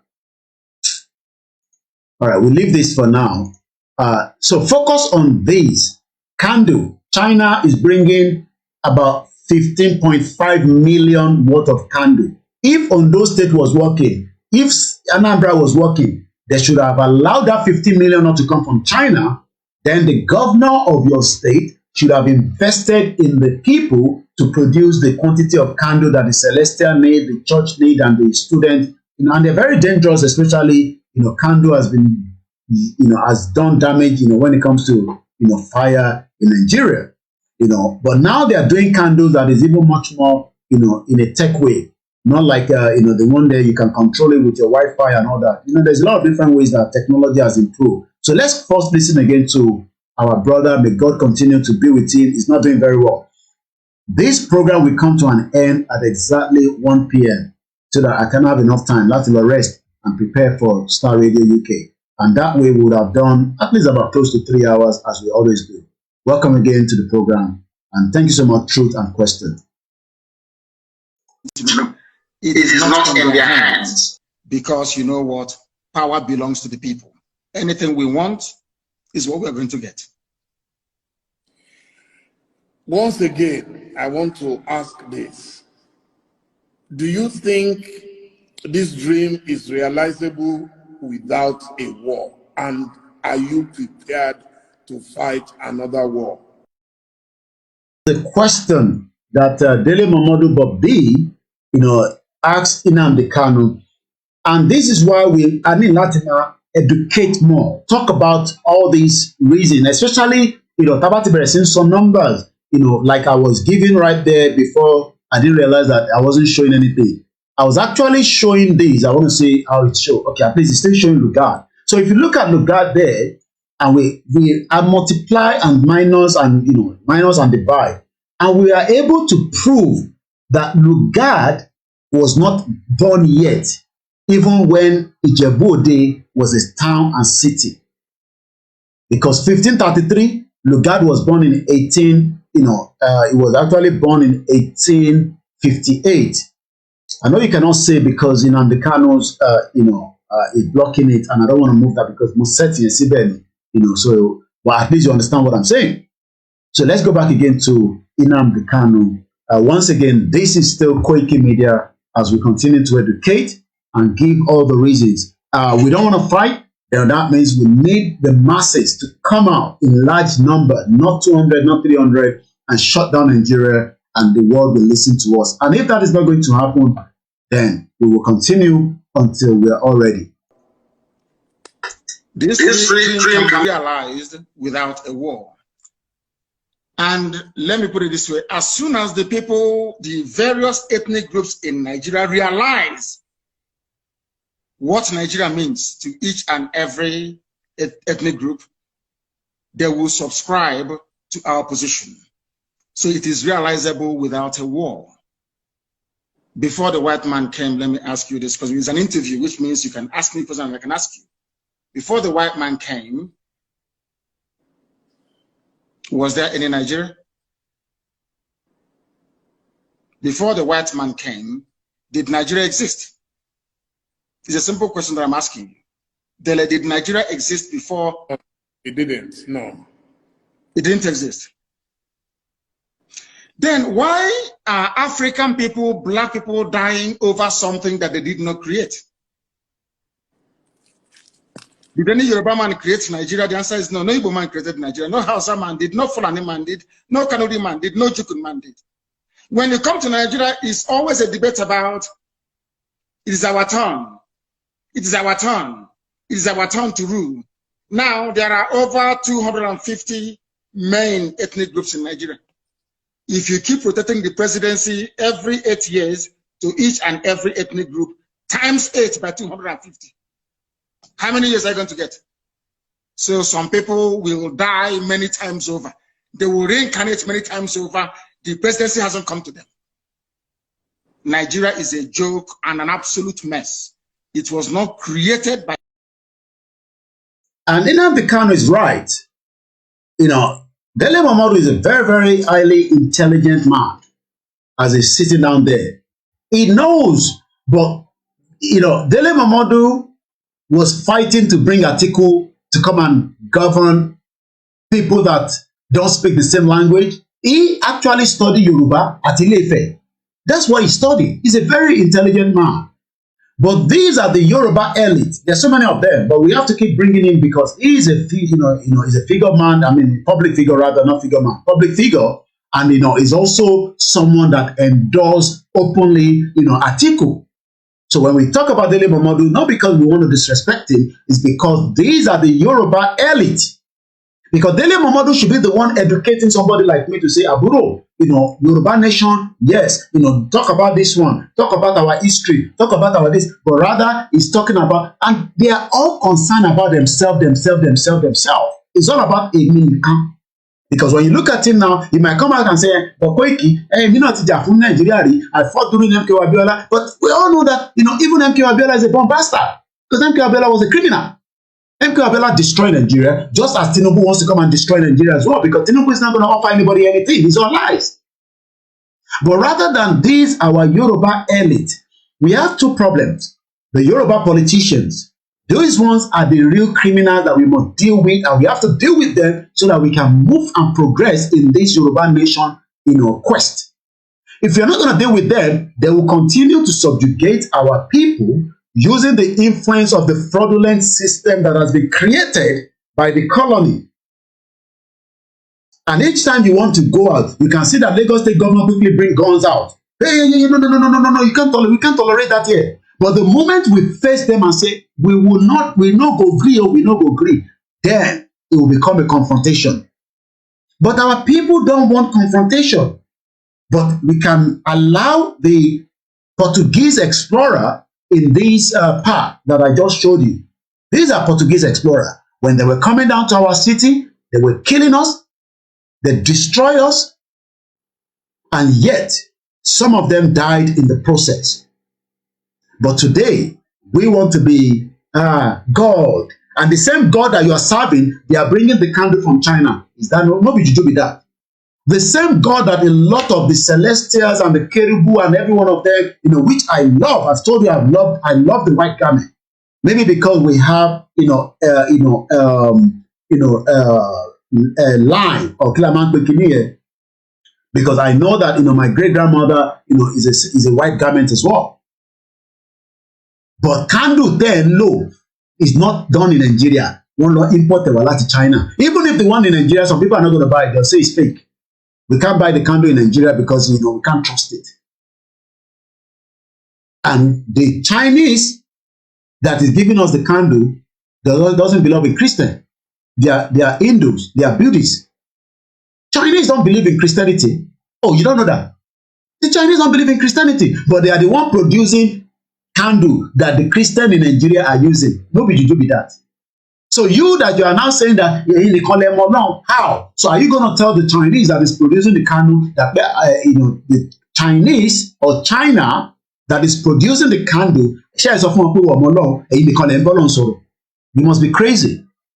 And this is why we are saying to the people that the fight for the struggle has nothing to do with religion. Religion is your own body, is your own person, is your own intention. If you don't want to be a religious person, it doesn't matter.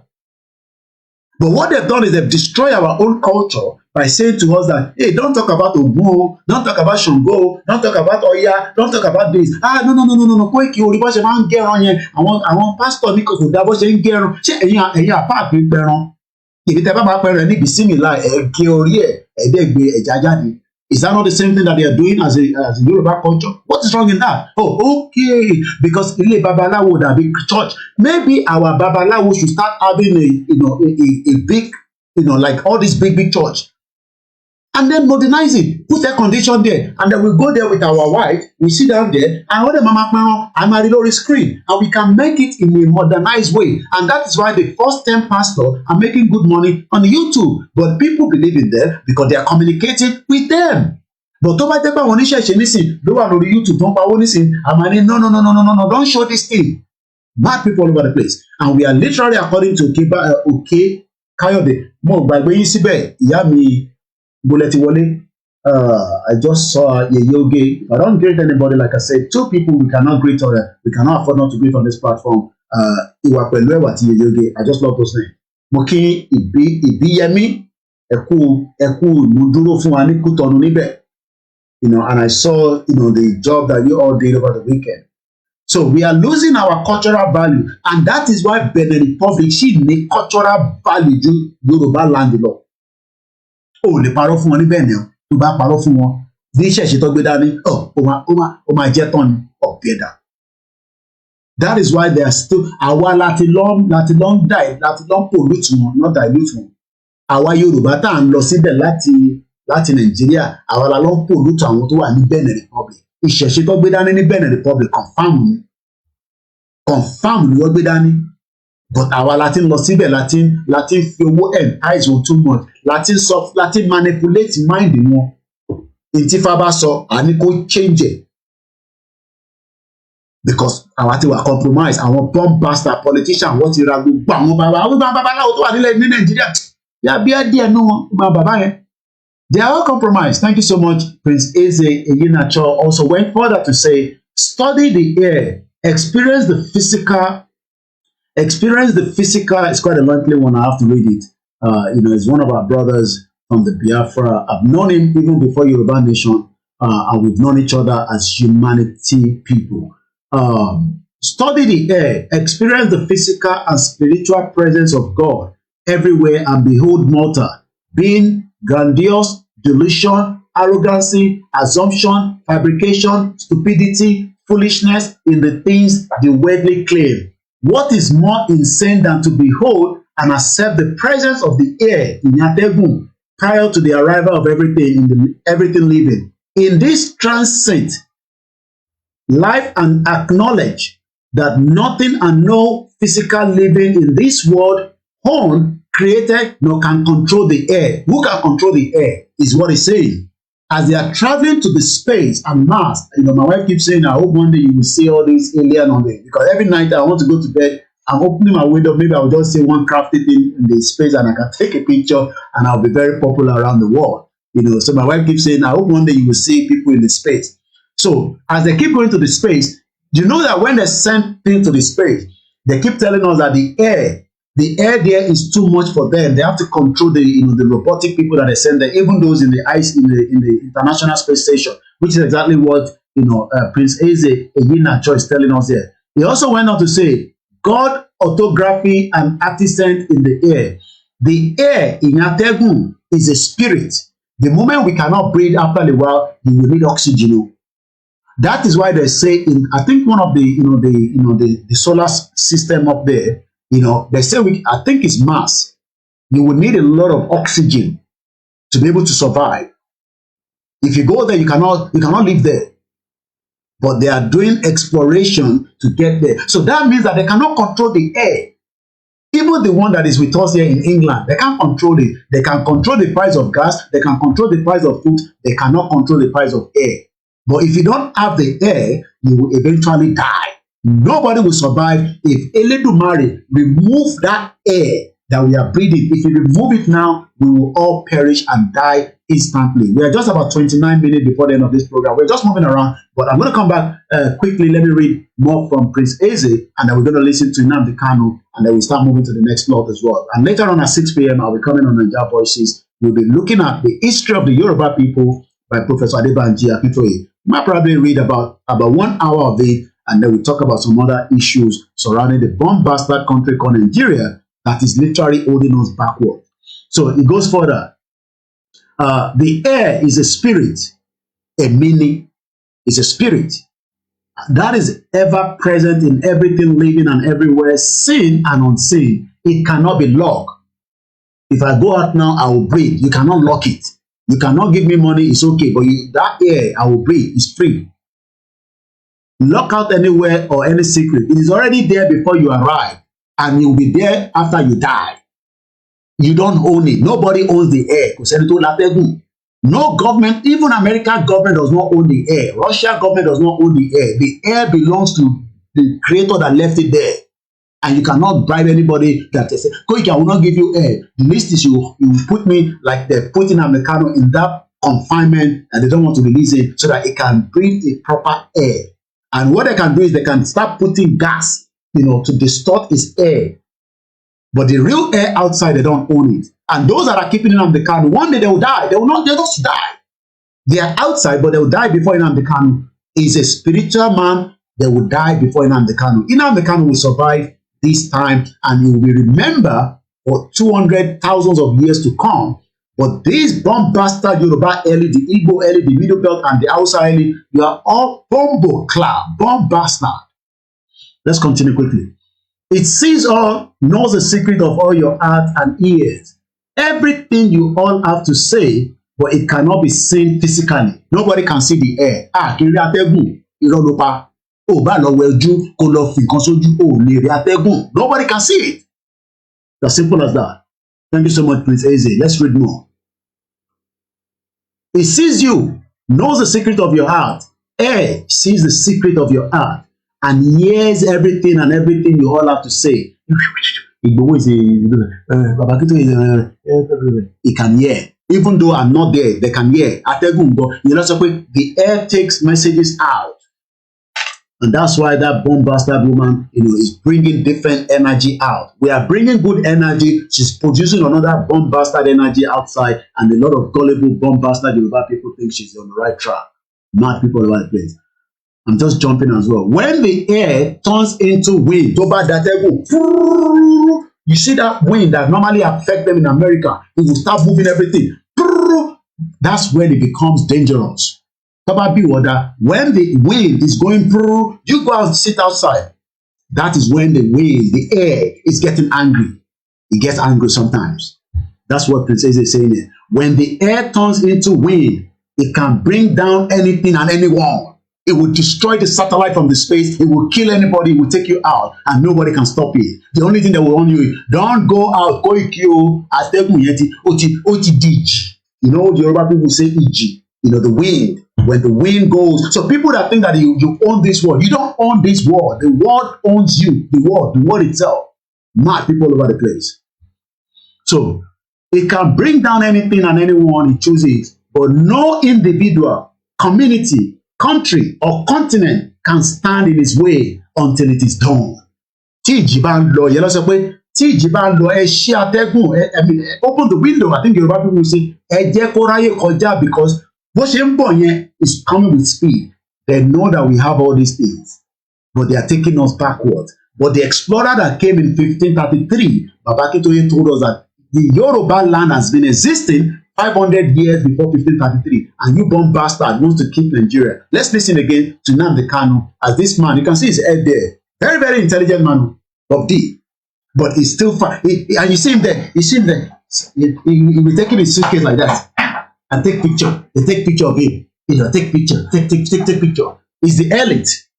He's part of the elite that doesn't want Nigeria to break, because he's connecting and connecting and connecting, and the people going on under his DM, hey, give us 10,000 naira, give us 20,000 naira. He's a Yoruba man. There are so many of them like that. But because he's a public figure, we bring him here all the time. Black people, therefore, it cannot be sustained by black people. I want to see an Africa where a Yoruba nation, a Yoruba mega nation extends from Togo all the way to Edo State. That's what let me pause it there. Should Nnamdi Kanu be telling Bob D that he wants a Yoruba nation? Bob D himself, I told you, study Yoruba language at university. At university level, he studied Yoruba language, but because he's part of our elite, they want to be relevant. They just want to be relevant, just to be out there, projecting, hey, go to Dubai, look at the hotel I'm sitting in, hey, go to They are all our problem. They are part of the problem. So Nnamdi Kanu be telling Bob D about a Yoruba, a Togo, a Yoruba. Bob D knows that, but he's using his head like that. I want article. Nnamdi Kanu, I understand you. I understand you. You will hear in that audio, in that video. I know you're an intelligent man. Nigerians are intelligent. Who are Nigerians? Who are Nigerians? Nobody's Nigerian. It is the bomb bastard that kept everyone and called us Nigeria. Mad people all over the place. Because that is authentic Africa. I don't know why Africans are so beholden to something that is alien to them. Are you a white man? The Lugard that created Nigeria is a white man. What? And that is Lugard. Let me show you Lugard that he's talking about. Maybe some of you don't know him. This is the white man that created Nigeria. Some of you don't even understand. This is the man that Nnamdi Kanu is talking about. Let's go back to what my brother Prince Eze says here again. I'm just jumping now. They completed the particular assignment. The air is a unit, but universally the same. Atẹ́gùn tó wà ní Nàìjíríà náà ló wà ní bíbá. It's the same air. The only difference is the one here is bringing cold and we look fresh, like the one where they just born. But some of us don't get money inside our pocket. Whereas in our country there, we would have loved to be there because we love the weather. The air is good. That's why people live in the village. People in the village live longer, but not anymore because Boko Haram has chased everybody out of the country. The air is a unit, but universally the same. It has no variation. And whenever it stops for anyone, the person is declared dead. Komimo, Kiloshi, Alaji, Pastor, it's gone. The moment it cannot control its air, and you cannot quickly, with the hospital, maybe sometimes, sometimes people go into, shock attack, but you must be able to, they don't know how to do CPR, one bastard country.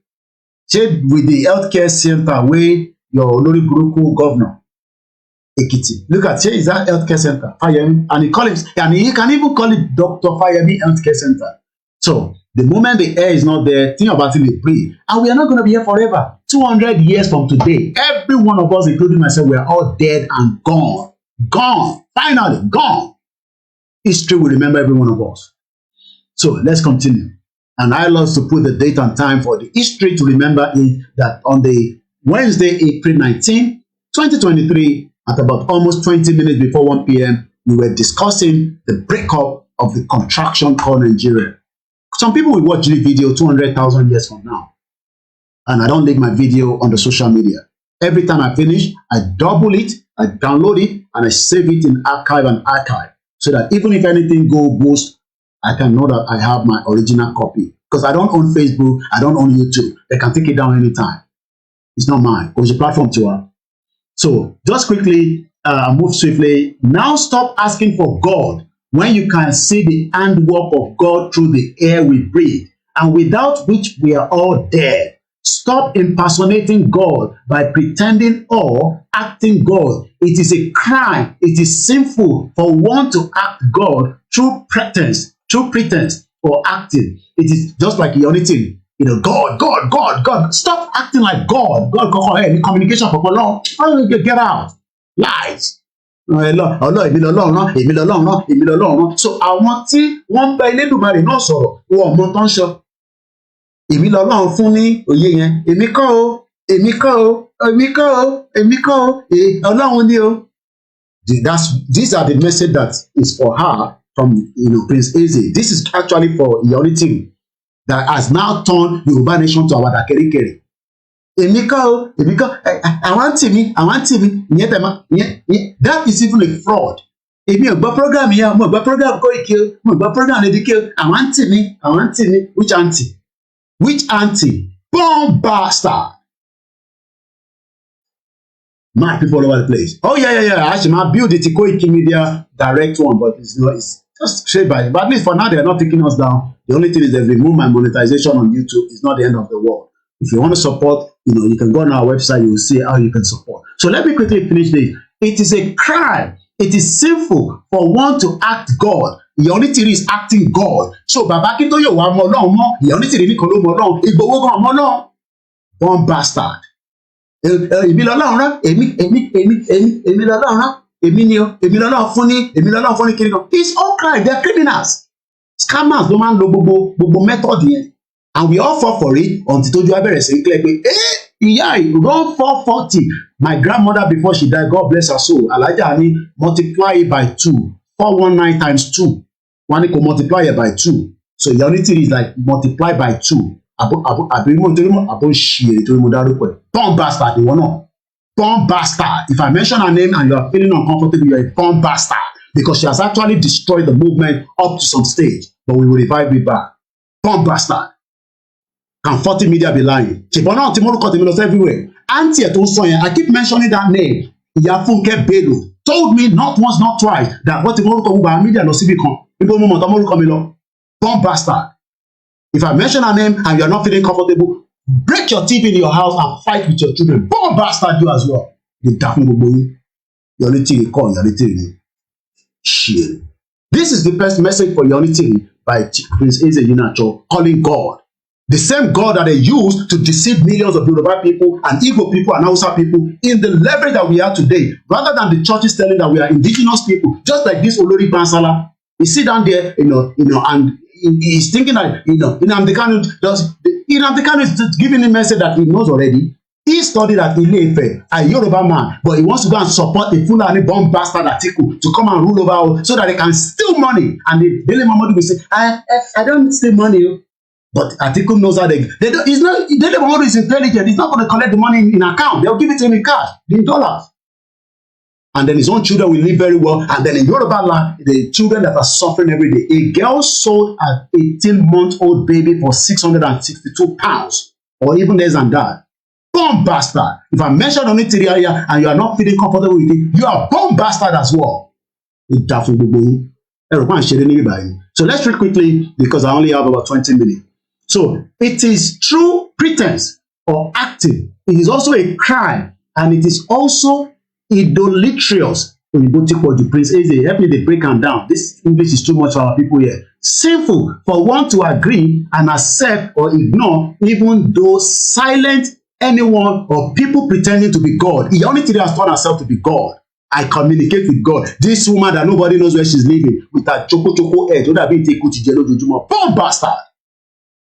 Tend to this world commit heinous evil against humanity, just as Iyonitiri is committing crime against humanity by deceiving Yoruba people that she has given them a Yoruba nation country. Animals put together, when they delude themselves by thinking, pretending or acting as landlord in the world, everyone is only renting and must vacate as a tenant, alone, lonely and empty-handed. Are you still insanely? I think she's crazy. Ogbelos hospital kan tọ́jú brain ẹ̀ pẹ̀lú gbogbo rush tó ń pa àwọn máa dá interim sílẹ̀ àwọn máa fáwọn èèyàn láṣẹ ọlọ́pàá. Nigerian government have fìbọn fọ́ orí yín. Nigerian government that wanted to kill Igboho. Ẹ wọṣọ sójà kẹgbọn jẹ jáde sójú títì. You will know what the police will do for you. They will kill you bomb bastard that go with her. Ẹ tí mọ̀ kankan. Ìbẹ́ẹ̀ sọ pé àwa là ń threaten yín ni. Ṣé mi kí mo threaten yín? Ẹ̀yẹ́ jáde. You will know what is Nigerian government. Are you still insanely claiming to own Nigeria? Nigerians, are you still happy and smiling? Deluded slaves. You are all deluded slaves, like Billy Mamodu, because he's still supporting one Nigeria. He's a deluded slave. He knows he's a very, very intelligent man, but he's a deluded slave. He wants to use Atiku so that when Atiku gets there, I don't want any position, but just to give me dollar, so that I can travel, and then he will sit down on the aircraft, he will be drinking champagne. Yeah, take my picture. Take my picture. Let me upload it on Instagram. Mad people all over the place. These are the Yoruba elite that doesn't want Nigeria to break. They're all deluded. You actively or silently committing evil against humanity and idolatrous sin and against God by insisting or denying Biafrans and Oduduwas their God-given identity. We have our own God-given identity, not the Jesus Christ, not the Muhammad. We have our own God-given identity, and everybody knows that, which is also spirituality. We have our own spirituality. We have our own cultural heritage. Freedom. Nobody has freedom in that bloody nonsense country called Nigeria. The autonomy, the uniqueness. When you see a Yoruba man, when you see an Igbo man, even when you see an Hausa man, you will see the uniqueness. Sometimes you see some Hausa girl, you're like, wow, I go marry this one, until you realize in a Fulani you won't marry. Independent has to become meaningful, interdependent with the rest of humanity. Thank you so much, Prince Eze Eyinachode. And let's quickly listen to the final part of Nnamdi Kanu, and then we start bringing the program to an end. This is Koiki Media Live. What are you doing as an African defending something that a white man created out of, should I say, a racist intent? Nigeria was an ordinary company, Royal Niger Company, an ordinary business venture that the British converted into a nation. And Africans are killing themselves, trying to maintain something that a white man created. Sometimes I wonder what type of God made African people. I don't understand it. And that is why you have this neo-colonialism. That is why the British High Commissioner had to go to Tinubu to ask him, how do you end this protest? Because if this protest continues, you're jeopardizing our oil. Nnamdi Kanu can use it as an advantage to go and get Biafra. They asked the army to go in and kill people. You people are being ruled by your colonial masters. Your fate is not in your hand. You're in a country that is 60 years old, so to speak. There is no electricity. If I am a Nigerian, I can't come out and say I'm a Nigerian. I'll be ashamed of myself. For 60 years, you have no electricity. For 60 years, no good roads. For 60 years, no good schools. For 60 years, your politicians are traveling abroad for medical treatment. I ask you, what is there to be proud of about Nigeria? Name one thing you can be proud of. Name one thing. It's a question I'm asking you, Dele. Tell me one thing you can be proud of in Nigeria. Nigerians are amongst the brightest people in the world, including the Igbo. You see the criminal Yoruba elite. You see, this is the narrative they put out. Nigerians are the best outside. Nigerians are the best outside. You can see the way he put it out. Let's hear what Nnamdi Kanu told him back. People of which you are one, you are a very brilliant man. That is Nigeria in your DNA. I was born a Biafran, not a Nigerian. Nigeria is a historical mistake. Was there a birth certificate at that time? No, wọ́n ti break phone wọn tán. Ọmọ àtúgbà fóònù ìyàwó àtàwọn ọmọ wọn. Bẹ́ẹ̀ bá ti gbà ẹ fọmọ́lẹ̀. If I mention her name, you are not feeling comfortable, just put that phone on the floor. Bomb bastard. Mad people all over the place. I'm not going to destroy mine. Destroy TV. Idiot people all over the place. Look at Dele Momodu. The Nigerians are the best outsider. Nigerians are the good people outsider. Nigerians are the, and yet, we don't love each other. We don't love each other. It's all lies. That wrote Biafra on it. Of course, yes. You want me to show you? I will show it to you. I can email it to you. It's not here with me right now. I can email it to you. My person is Biafra. I don't mind. I will email it to you. So you see, what I'm asking is, if Nigeria never existed until the white man came, why are you as a black African man defending it? was a white man created. Why? When you have Yorubas in Benin Republic, Yoruba is in Togo, they speak your language, they eat your food, they dress the same way you do, you have the same culture, the same value system, the same orientation, and I'm asking you, and the white man came from Europe and said, oh, you are Yoruba from Togo, you speak French. You're Yoruba from Benin Republic, you're going to speak French. But you're Yoruba from Nigeria, you speak English. Are people not perturbed by that? That level of dehumanization, that level of subjugation. You see, the one thing that shocks me about Africa and their class of intellectuals. Impediment to Yoruba development is the impediment to Odua development. Without Nigeria, we won't be where we are. 1962, we were far ahead of South Korea and North Korea. We were far ahead of China even. We had television before France. We had radio before South Africa. Now look at where we are today. I think it's a shame that even any Yoruba man can be talking about restructuring at this point in time. What are we restructuring?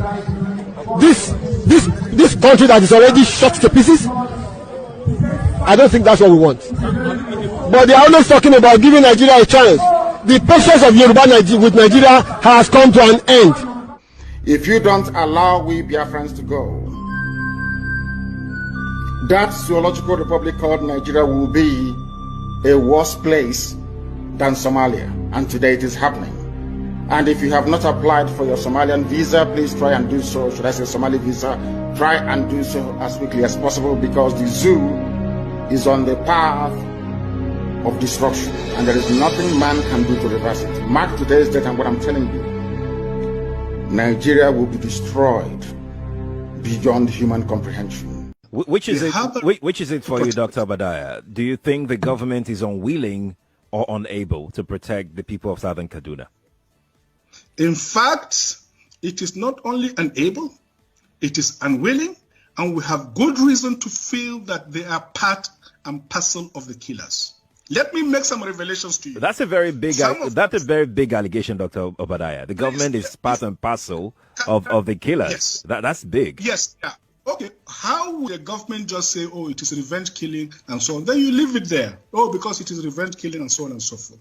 The body language of this administration, the body language of the state government shows clearly that they have a hand in the killings. No doubt about it. Because, you see, General Abacha, and people don't give him his due. Do you think you would have tolerated such nonsense?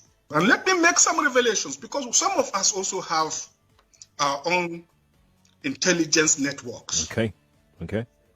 Have met with some of the bandits. We have met with some of their high commanders. One or two who have repented. They have sat down with us, not once, not twice. They told us that one of the northern governors is the commander of Boko Haram in Nigeria. Boko Haram and the bandits are one and the same thing. They have a sophisticated network. During this lockdown, their planes were moving up and down as though there was no lockdown. Moving ammunitions, moving logistics, moving money, and distributing them in different parts of the country. They're already in the south, in the rainforest of the south. They're everywhere. They told us that when they finish these rural killings, they will move to phase 2. The phase 2 is they will go into the urban cities, going from house to house, killing prominent people. I can tell you, this is the game plan. By 2022, they want to start a civil war in Nigeria. Every one of us must rise up. The armed forces are not neutral. They collude. They collude. They collude with the armed bandits. They kill people, kill Nigerians. They facilitate their movements. They cover them.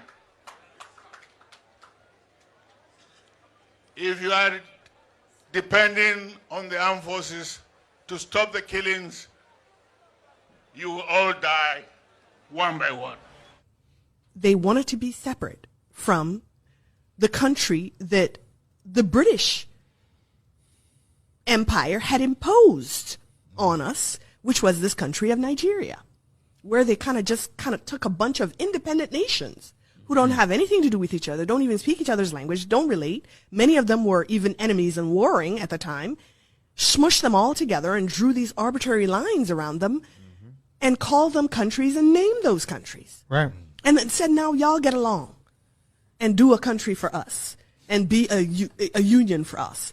And then go through, contentious, bloody independence processes that never really yield any real independence. You're still part of a commonwealth afterwards. True.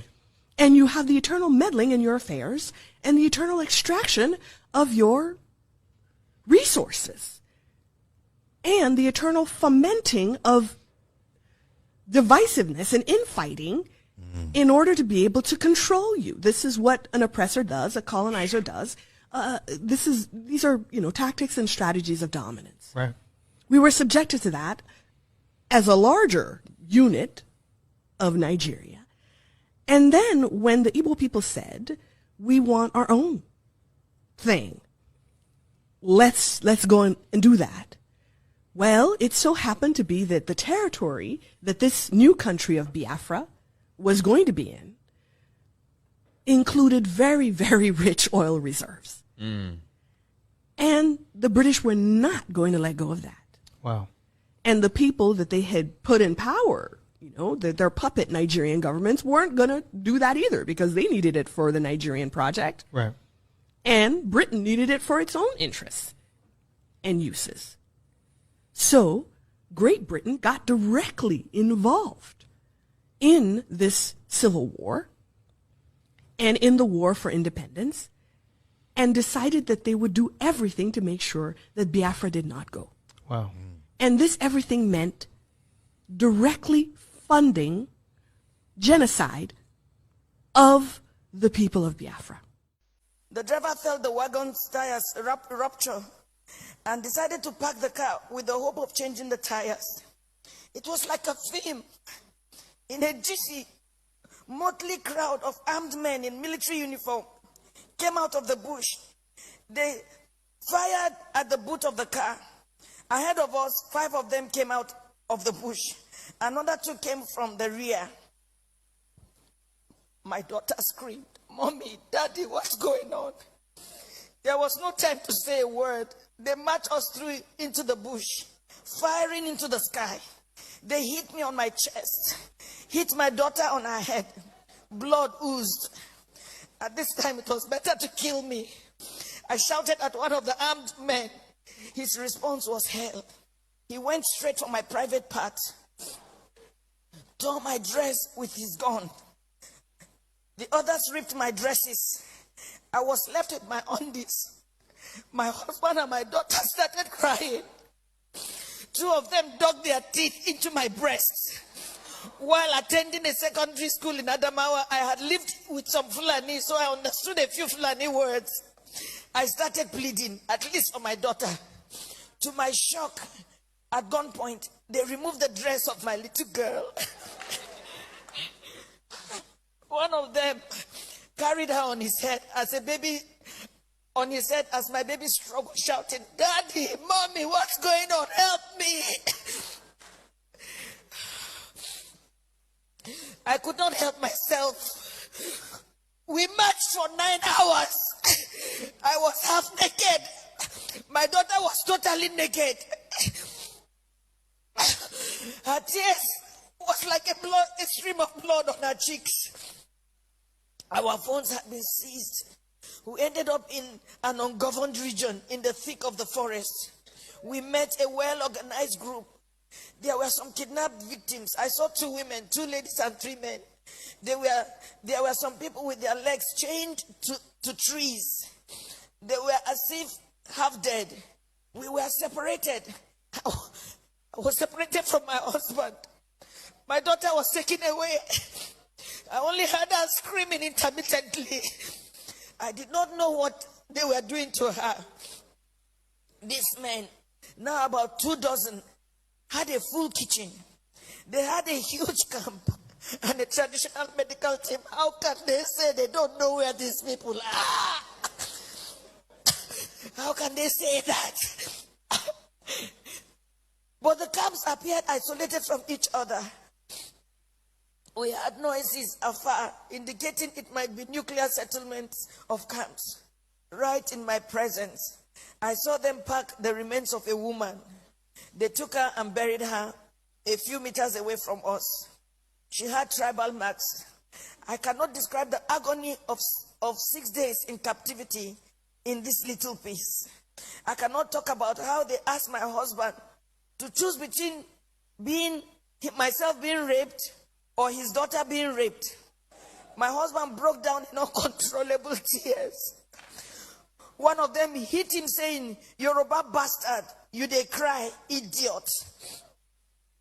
They now gave him an option that he should be raped by one homosexual among them. My husband, a devout Muslim. My husband is a devout Muslim. He told them that homosexual and rape of any kind was against Islam. They hit him with a butt of AK-47. What do you know about Islam? You can imagine you are being asked to choose between being raped by a homosexual, your daughter just 9 years old, or your wife being raped. They gave the fourth option. If you fail to choose one, we would rape your daughter, rape you, the man, and rape me, the wife.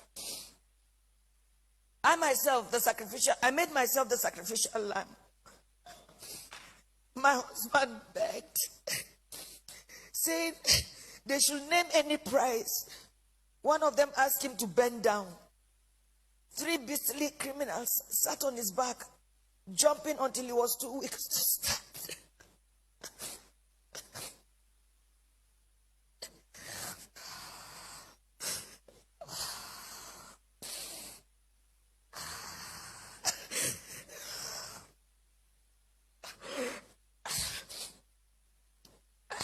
I was not allowed to put on any additional clothes. Imagine they rape you all night and they stop you from putting on any clothes for 24 hours. The rain fell once. I became a relic at a sexual museum for the armed men, who in turn addressed me and asked questions about my financial standing. New Fulani men joined the camp. They organized military training for the new Fulani men that came, teaching them how to shoot and walk through circles of glowing fire. They were not released until after 6 days. We were not released until after 6 days. We had to walk the same zigzag journey back to the main road, our eyes blindfolded. During the negotiation to pay, they said the money was not for them alone, that they had to settle those who sent them.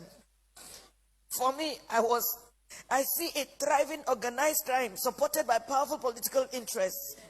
Now, I do not think we were released to freedom after paying a whopping 8 million naira. I do not think we can ever be free. We can never be free from the anguish, the psychological trauma, the nightmares we suffered, the occasional fits of my daughter, her waking up at night behaving strangely, her asking the same question over and over, Mommy, why? And I do not have an answer. In my life, I have never passed through a torture chamber like this. I do not think any society should let this happen. I do not know the fate of those we met and about 7 other people brought during the 6 days we were in captivity. What I saw was a nation that has collapsed, but pretends she lives. A people on life support. Crime is not restricted to Fulani people alone. We have Yoruba criminals, but I don't think Yoruba criminals are this beastly. These elements are savages. I can't imagine Yoruba thieves going to Sokoto or Meduguri to kidnap Fulani people and keep them in their own bushes. It gives me mental torture that this is happening, and some people are even trying to justify or look for excuses. Well, as a devout Muslim,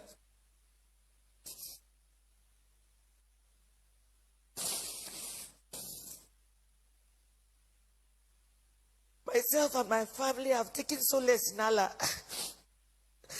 Not the Nigerian police, not the army, not the government. We have taken our faith the way it came, that this is supposed to be faith. I thank God that we successfully returned to where we live, thousands of miles from Nigeria. We thank God that we have made a vow. Never shall me, any of my children or husband in our lifetime visit Nigeria again. Our remains, anytime we die, will also not be buried in Nigeria. It was a suggestion my daughter made, which we all adopted. I pity the country. I pity her people who continuously walk like the living dead. I pity those who parade themselves as leaders because they know nothing about what is going on and the abyss the country is sunk already. I pity Yoruba people. Oh, I pity you. I pity my people. For me, the issue is not about President Buhari. Democracy can produce anything, even the worst in the society. What I worry about is the conspiracy of silence by the people themselves. The ignorance, the treachery, and the illusion that one day things will get better through another election. Since I was born in Nigeria, each year had led from bad to worse and on and on.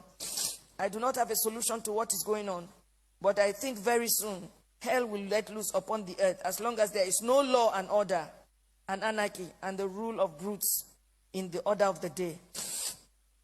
Once again, there can never be anything more comforting than my husband, who saw what I went through, but was able to encourage me, and even encourage me to write this little piece after months of agony and sociological imbalance.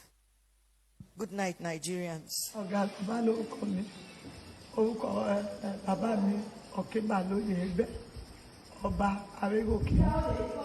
Mo dé láti mo bí around 8 mo wọnú ilé mo tẹ́bẹ̀ mo bọ́ gbogbo aṣọ mi wá kú pátá àti tàti sí mi ní mo wá wo bíbẹ̀ tó bá gbé tó adábẹ́ kan bí tó náà ọkọ̀ mi wá dé láti gbogbo ní kán sílẹ̀kùn fóun so ọmọ dáàdì mi Adétutù Òkèbàlóyè ó wà lọ́wọ́ mi mo wá ní kí yẹn lọ sí ilẹ̀kùn bí yẹn ṣe sílẹ̀kùn ọkọ̀ mi wá pọnú kí ṣe oníṣègùn tó ń jẹ ní mi ìdáná ìṣòwò kọ̀ọ̀kan lọ́wọ́ mi tí máa fi ìdáná bọ́kọ̀ mi ṣe bẹ̀rẹ̀ sí ní pariwo oúnjẹ kò wá tilẹ̀kùn tó èmi wá jáde síta sẹ́ẹ̀tì mi tí mo gbé sórí tébù nínú pálọ̀ mi mo wá lọ mú sẹ́ẹ̀tì yẹn bí mo kàn ṣe mú sẹ́ẹ̀tì yẹn mo kàn rí àwọn pípù yẹn àwọn méje ń wọlé ó dàbẹ́ ni pé àwọn mẹ́rin gbé ìbọn dání àwọn mẹ́ta ò ní kó wọ́n ní àdá wọ́n wá sọ pé wọ́n bẹ̀rẹ̀ sí ní Haúsá sọ̀rọ̀ wọ́n ní Súbàhà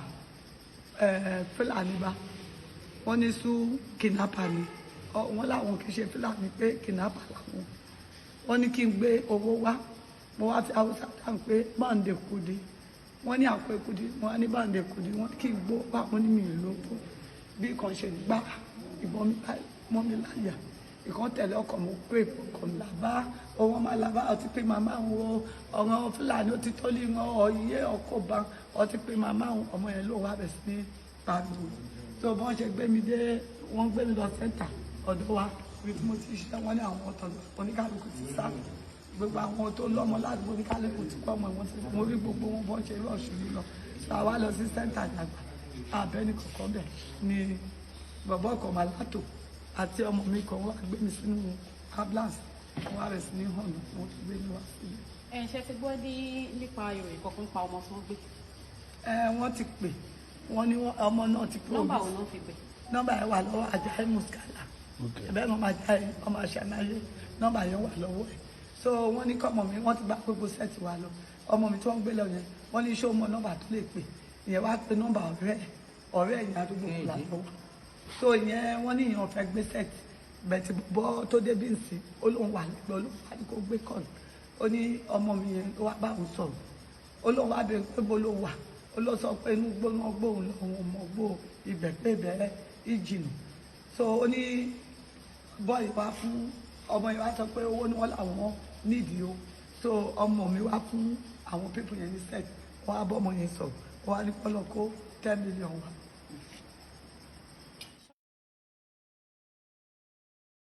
And this is happening. The first video we played is 2018. You will expect that maybe there will be changes. 2019, 2020. Àìtí ìbẹ̀rẹ̀ Yorùbá nation ni wọ́n kidnap woman tí ó ti padà sí America. So that was 2018, 2019, 2020, 21, 22, 23. 5 years after this mother was kidnapped this year, about a few months ago or a few weeks ago. I pity my people. You don't see Igboho. By the time I come back later in the evening, we'll be discussing more. I can only say, I hope Nigeria will not happen to you. You can see them there, we don't have the kind of weapon that they have. These are the terrorists, parading AK-47, AK-49. They even have satellite phone. And these are what our people don't understand. I will continue to remind you those videos most of the time because we are people that forgot. But somebody will never forget because he was actually fighting for that same purpose, for that same reason. But we have castigated him. We have called him all kinds of names. We even say he does not have the capacity to deal with that crime. He wanted to deal with it in his own way. He has already tried. He's still trying. And he says he's not giving up. But Yoruba people say, go shut up. But he says, but and I will just remind us what Igboho said in his own video just about a year and a half when I traveled to Nigeria as well. Family wa gbogbo àwọn tó ń bẹ lókè òkun ò lè wálé nígbà àwọn fọmọ jù wọn pé gbogbo ẹsẹ̀ ọ̀nà èkó ń bí káàkiri ọ̀nà òǹdó èkìtì káàkiri wọlé Yorùbá fúlàní jí wọn wọ́n pa wá so ìdí ìdàgbé òfin wọn mẹ́ta káwọ ọ̀dọ́ ká jáde fúnra ká fáìtì ẹ̀kọ́ wa ká béèrè ráìtì wọn lọ́wọ́ òdì ni mo fi ń ẹni fúlàní ẹ̀sìn náà ní pé ó kò lórí ilẹ̀ Yorùbá. Ìgbọ̀ngàn báyìí ṣé ẹ lè sọ pé alájà ti wà ní gẹ́gẹ́ àwọn aráàlú ẹ̀ ń pọ̀ fún àmì bá láàbí àti wà. Òkèlè ẹ̀sìn bẹ̀rẹ̀ nìkan mo sọ sílẹ̀ síwájú pé kì í ṣe ìgbẹ̀ngàn nìkan. Ní àgbẹ̀kálà gbogbo ilẹ̀ Yorùbá pátápátá lápapọ̀ láti máa bẹ̀rẹ̀ ẹ̀jẹ̀ ká dúpẹ́ lọ́wọ́ gómìnà Ògùn State náà fúnra wọn náà sọ.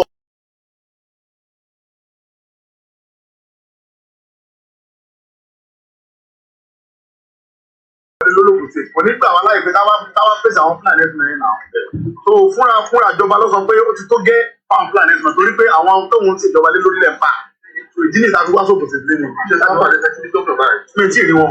Ọ̀dẹ̀ mi ò fún ibi tó ju ìjàmbá wà lẹ́ka kọ́kọ́ lọ. Tàbá lé àwọn Fúlàní tàbí ẹgbẹ́ náà máa padà lọ bá ìjọba láti fún wọn. Àtẹwọ́.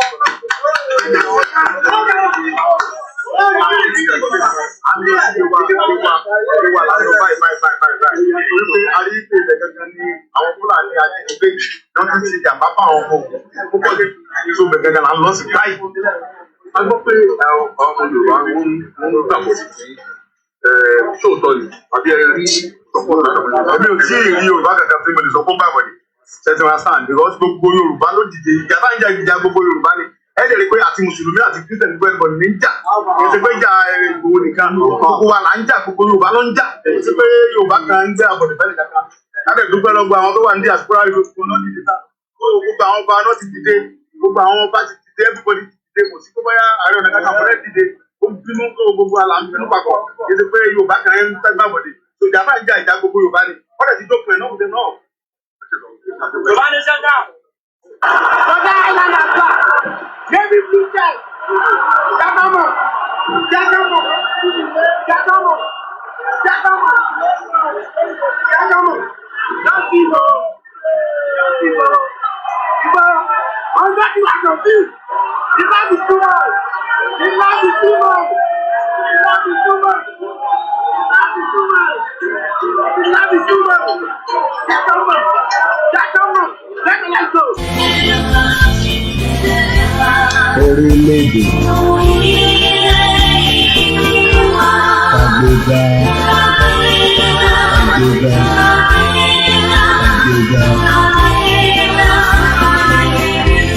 ìgbàgbọ́ láti bẹ̀rù ká ṣiṣẹ́.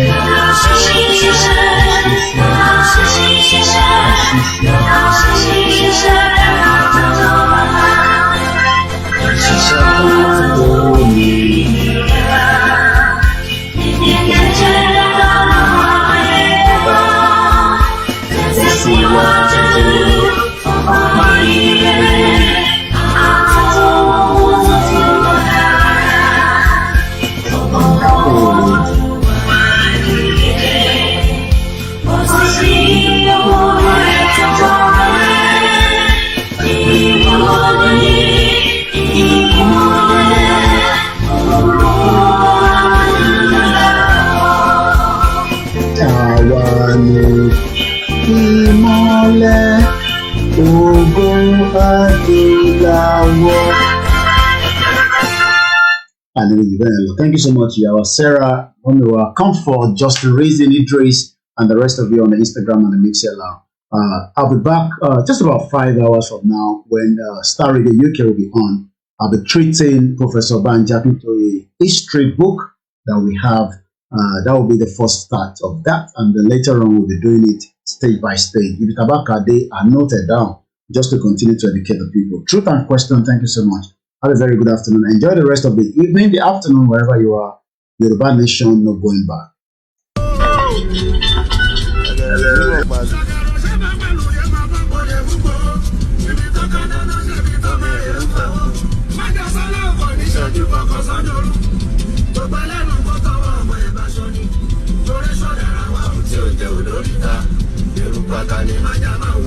Ẹ má fojú kó eruku ata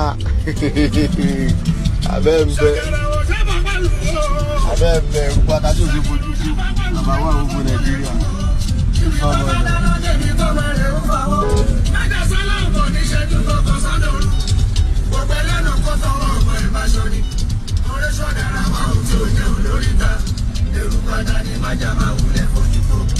Ẹ má fojú kó ata ẹ lójú.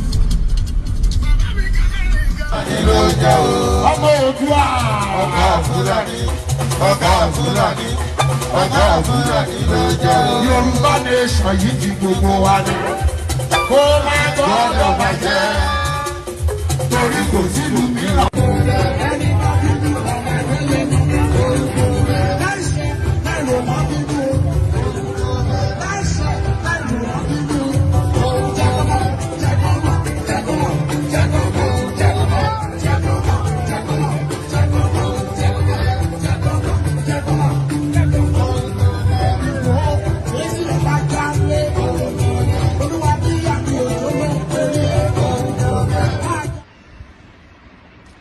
Life is so funny.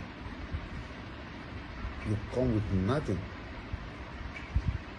then fight for everything, and later leave everything and go back with empty hand.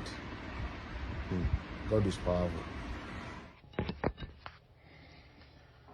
Ó jọ gàtè, kò jọ gàtè. Yorùbá nation ṣe bí eré. Ó kéde ara rẹ̀. Yorùbá nation rèé o. Ó dúró nà tán. Yorùbá nation. Ó dúró gédégbé. Gédégbé làwa wà. Ó dúró gbáǹkéké. Ó dúró gbáǹkọ́gbè bí ọ̀pá ọ̀ranyàn káàkiri nílẹ̀ Amẹ́ríkà. Ìlú tí a tẹ̀dó sí orókè Oòduà. Onílẹ̀ Yorùbá kò lè farasin. Yorùbá nation ti dúró nà tán fáyé rí ní USA. Ló bá tán. Ẹgbẹ́ ìlànà Oòduà lábẹ́ olùdarí ọ̀jọ̀gbọ́n àgbà Bánjí Akíntóyè ẹ̀ka ti USA lábẹ́ ìṣàkóso Barrister Adékúnjọ ń ló gbé akéde Yorùbá nation yìí kalẹ̀ kàǹkà. Àgbájọ ọwọ́ là fi sọ̀yà o. Àjèjì ọwọ́ kan ò gbẹ́rù dórí. Kárìn kápọ̀ yíyẹni. Gbogbo ọmọ Oòduà nílẹ̀ Amẹ́ríkà àti lágbàáyé ńlá pè láti darapọ̀ mẹ́gbẹ́ wa yìí ní www.ilanausa.org tàbí kí ẹ pè wá sí 202-210-3251. Yorùbá nation kéde ara rẹ̀ fáyé rí ojú tẹlẹ́gàn. Yoruba nation is calling. Sons and daughters of Yoruba land and citizens of the world, behold, the Yoruba nation has come to stay. The billboard is magnificent. It is beautiful. It is second to none. It is historic. Sons and daughters of Oduduwa land, this is a clarion call for you to be part of history. Make haste and join Ilana Oma Oòduà USA at www.ilanausa.org. Today, as tomorrow may be too late, Yoruba nation is second to none. Call us today at 202-210-3251. Yoruba nation, Ògo Adúláwọ̀. Koiki Media, bringing the world closer to your doorstep. Have a very good afternoon. Bye for now.